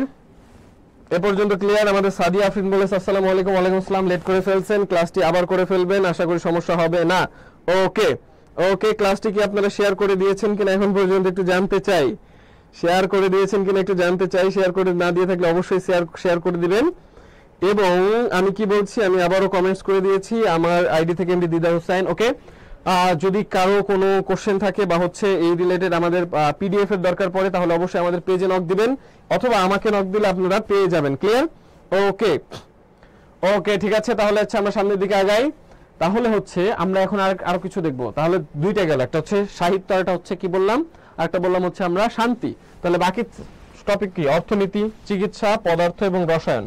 এখানে কে কোত্থেকে পেয়েছে, কার কি অবদান, একটু স্ক্রিনশট মেরে নিতে পারেন অথবা আমাদের পেজে যদি আপনারা নক দেন অথবা হচ্ছে আমার আইডিতে যদি নক দেন তাহলে আমরা আপনাকে পিডিএফটা দিয়ে দেব, অথবা চাইলে একটু স্ক্রিনশট মেরে রাখতে পারেন। ওকে, কে কোন বিষয়ে নোবেল পুরস্কার পেয়েছে, কার অবদান কি, কে কোন দেশের, সেই পর্যন্ত আমরা এখানে তুলে দিয়েছি। ওকে, একটু আপনারা চাইলে এটা করতে পারেন। ওকে, আচ্ছা আচ্ছা, খুব সুন্দর একটা কথা বলেছে, পারিব না এই কথাটি বলিও না, আর কেন পারিবে না তাহা ভাবো একবার, নাকি আমি পারবো এমন মনোবল রাখা দরকার। ক্লিয়ার? ওকে, শেয়ার করে দিয়েছি বৃষ্টি আকার, থ্যাংক ইউ। আমরা এখন একটা চলে যাব, কোথায় চলে যাব বলো? আমরা এখন কোথায় চলে যাব? একটা সেলফ টেস্ট, গুরুত্বপূর্ণ সেলফ টেস্ট। ওকে, 2024 সালে সাহিত্যে নোবেল পায় কে? এটা আমরা একটু দেখতে চাই। 2024 সালে সাহিত্যে নোবেল পায় কে? এই প্রশ্নের উত্তরটা আমরা একটু দেখতে চাই। 2024 সালে সাহিত্যে নোবেল পায় কে? ওকে, খুবই গুরুত্বপূর্ণ টপিক। এই কোশ্চেনটা কিন্তু এবার আসতে পারে 2024 সালে। ওকে স্যার, আপনাকে নক দিয়েছি পিডিএফ এর জন্য, থ্যাংক ইউ হুমায়রা আক্তার। ওকে, এরপরে আর কে আছে? ঠিক আছে, আমরা দেখব তাহলে হচ্ছে এই কোশ্চেনটার উত্তর। ওকে, আমাদের অনেকে উত্তর করেছে, আমাদেরকে রাহাত বলছে, মনীষা বলছে, মাহি বলছে, সিরাজাম মনিরা বলছে, আয়েশা বলছে, এরপরে আমাদের সুমাইয়া আমাদের বলছে, সবুজ বলছে, হানকাং বা অপশন ক, ইসরাত জাহান, সানিয়া, নাসরিন আক্তার, সকলকে অনেক থ্যাংক ইউ। রিয়ামণি বলছে, এরপরে আমাদের ফারজানা আক্তার বলছে, সকলকে অনেক অনেক থ্যাংক ইউ। আসলে এটার উত্তর হবে ক। এখন তোমাদের জন্য খুবই গুরুত্বপূর্ণ দু একটা কথা, দয়া করে কেউ বের হবে না। আগামী 4-5 মিনিট আমি 2-3 মিনিট আমি সময়টা চেয়ে নিচ্ছি। ওকে, কেন চেয়ে নিচ্ছি দেখো, ঢাকা ইউনিভার্সিটি অথবা বিভিন্ন পাবলিক বিশ্ববিদ্যালয়ের যদি তুমি ভর্তি পরীক্ষার কোশ্চেন অ্যানালাইসিস করো, দেখবা প্রতি বছরই জিকেতে সাম্প্রতিক থেকে কিন্তু অনেকগুলো কোশ্চেন হয়। স্পেশালি ঢাকা ইউনিভার্সিটি সাম্প্রতিক নিয়ে ব্যাপক কোশ্চেন হয় ঢাকা ইউনিভার্সিটি। সুতরাং সাম্প্রতিক কিন্তু তোমার জন্য খুবই গুরুত্বপূর্ণ। তুমি কখনোই যে কোনো সাবজেক্ট তুমি হয়তো বা মেইন জিকে 2-1 চ্যাপ্টার নাও পড়তে পারো, কিন্তু সাম্প্রতিক না পড়ে যাওয়া যাবে না। ক্লিয়ার? বুঝাতে পারছি? এখন এখন হয়তো বলবা যে সাম্প্রতিক কোত্থেকে পড়বো, সাম্প্রতিকের জন্য হচ্ছে আমাদের এই যে জয়কলির যে সাম্প্রতিক আছে, ঠিক আছে, জয়কলির যে সাম্প্রতিকটা আছে এই সাম্প্রতিকটা তোমরা দেখতে পারো। ওকে, জয়কলির যে সাম্প্রতিকটা আছে এই সাম্প্রতিক তোমরা দেখতে পারো, কারণ এখানে বেশ গুছিয়ে প্লাস সাম্প্রতিকের পাশাপাশি বেসিক্যালি আমরা কি দিয়েছি এখানে আমাদের মেইন বইয়ের সাথে অ্যাটাচড করে, যেন তোমার বুঝতে সুবিধা হয়, এইভাবে কিন্তু আমরা তথ্যগুলো দিয়েছি। সুতরাং আমি জানি এটা তোমার জন্য বেস্ট হবে। তুমি চাইলে এই বইটা অবশ্যই সংগ্রহ করতে পারো, বই সংগ্রহ করো, যেটা খুশি সেটা সমস্যা না। মানে আমরা তোমাকে বলতেছি কেন, কারণ তোমাকে আমরা চাই যে সর্বোচ্চ পরিমাণ ভালো একটা মেন্টরশিপ দেওয়ার জন্য তোমাকে আমি এটা বলছি, সুতরাং তুমি এটা অবশ্যই কিনতে পারো। ওকে, এখন যে কেউ যদি অন্য কোনো বই ফলো করো, এখন সেটা তো আমাদের কিছু করার নাই, বাট আমি তোমাকে যেটা বলতে চাই অবশ্যই তুমি সাম্প্রতিকটা পড়ো। অন্য বই যদি কিনেও থাকো, অন্তত তোমাকে এই বইটা তুমি একবার পড়ে দেখতে পারো আসলে অন্যান্য বইয়ের সাথে কম্পেয়ারটা কি।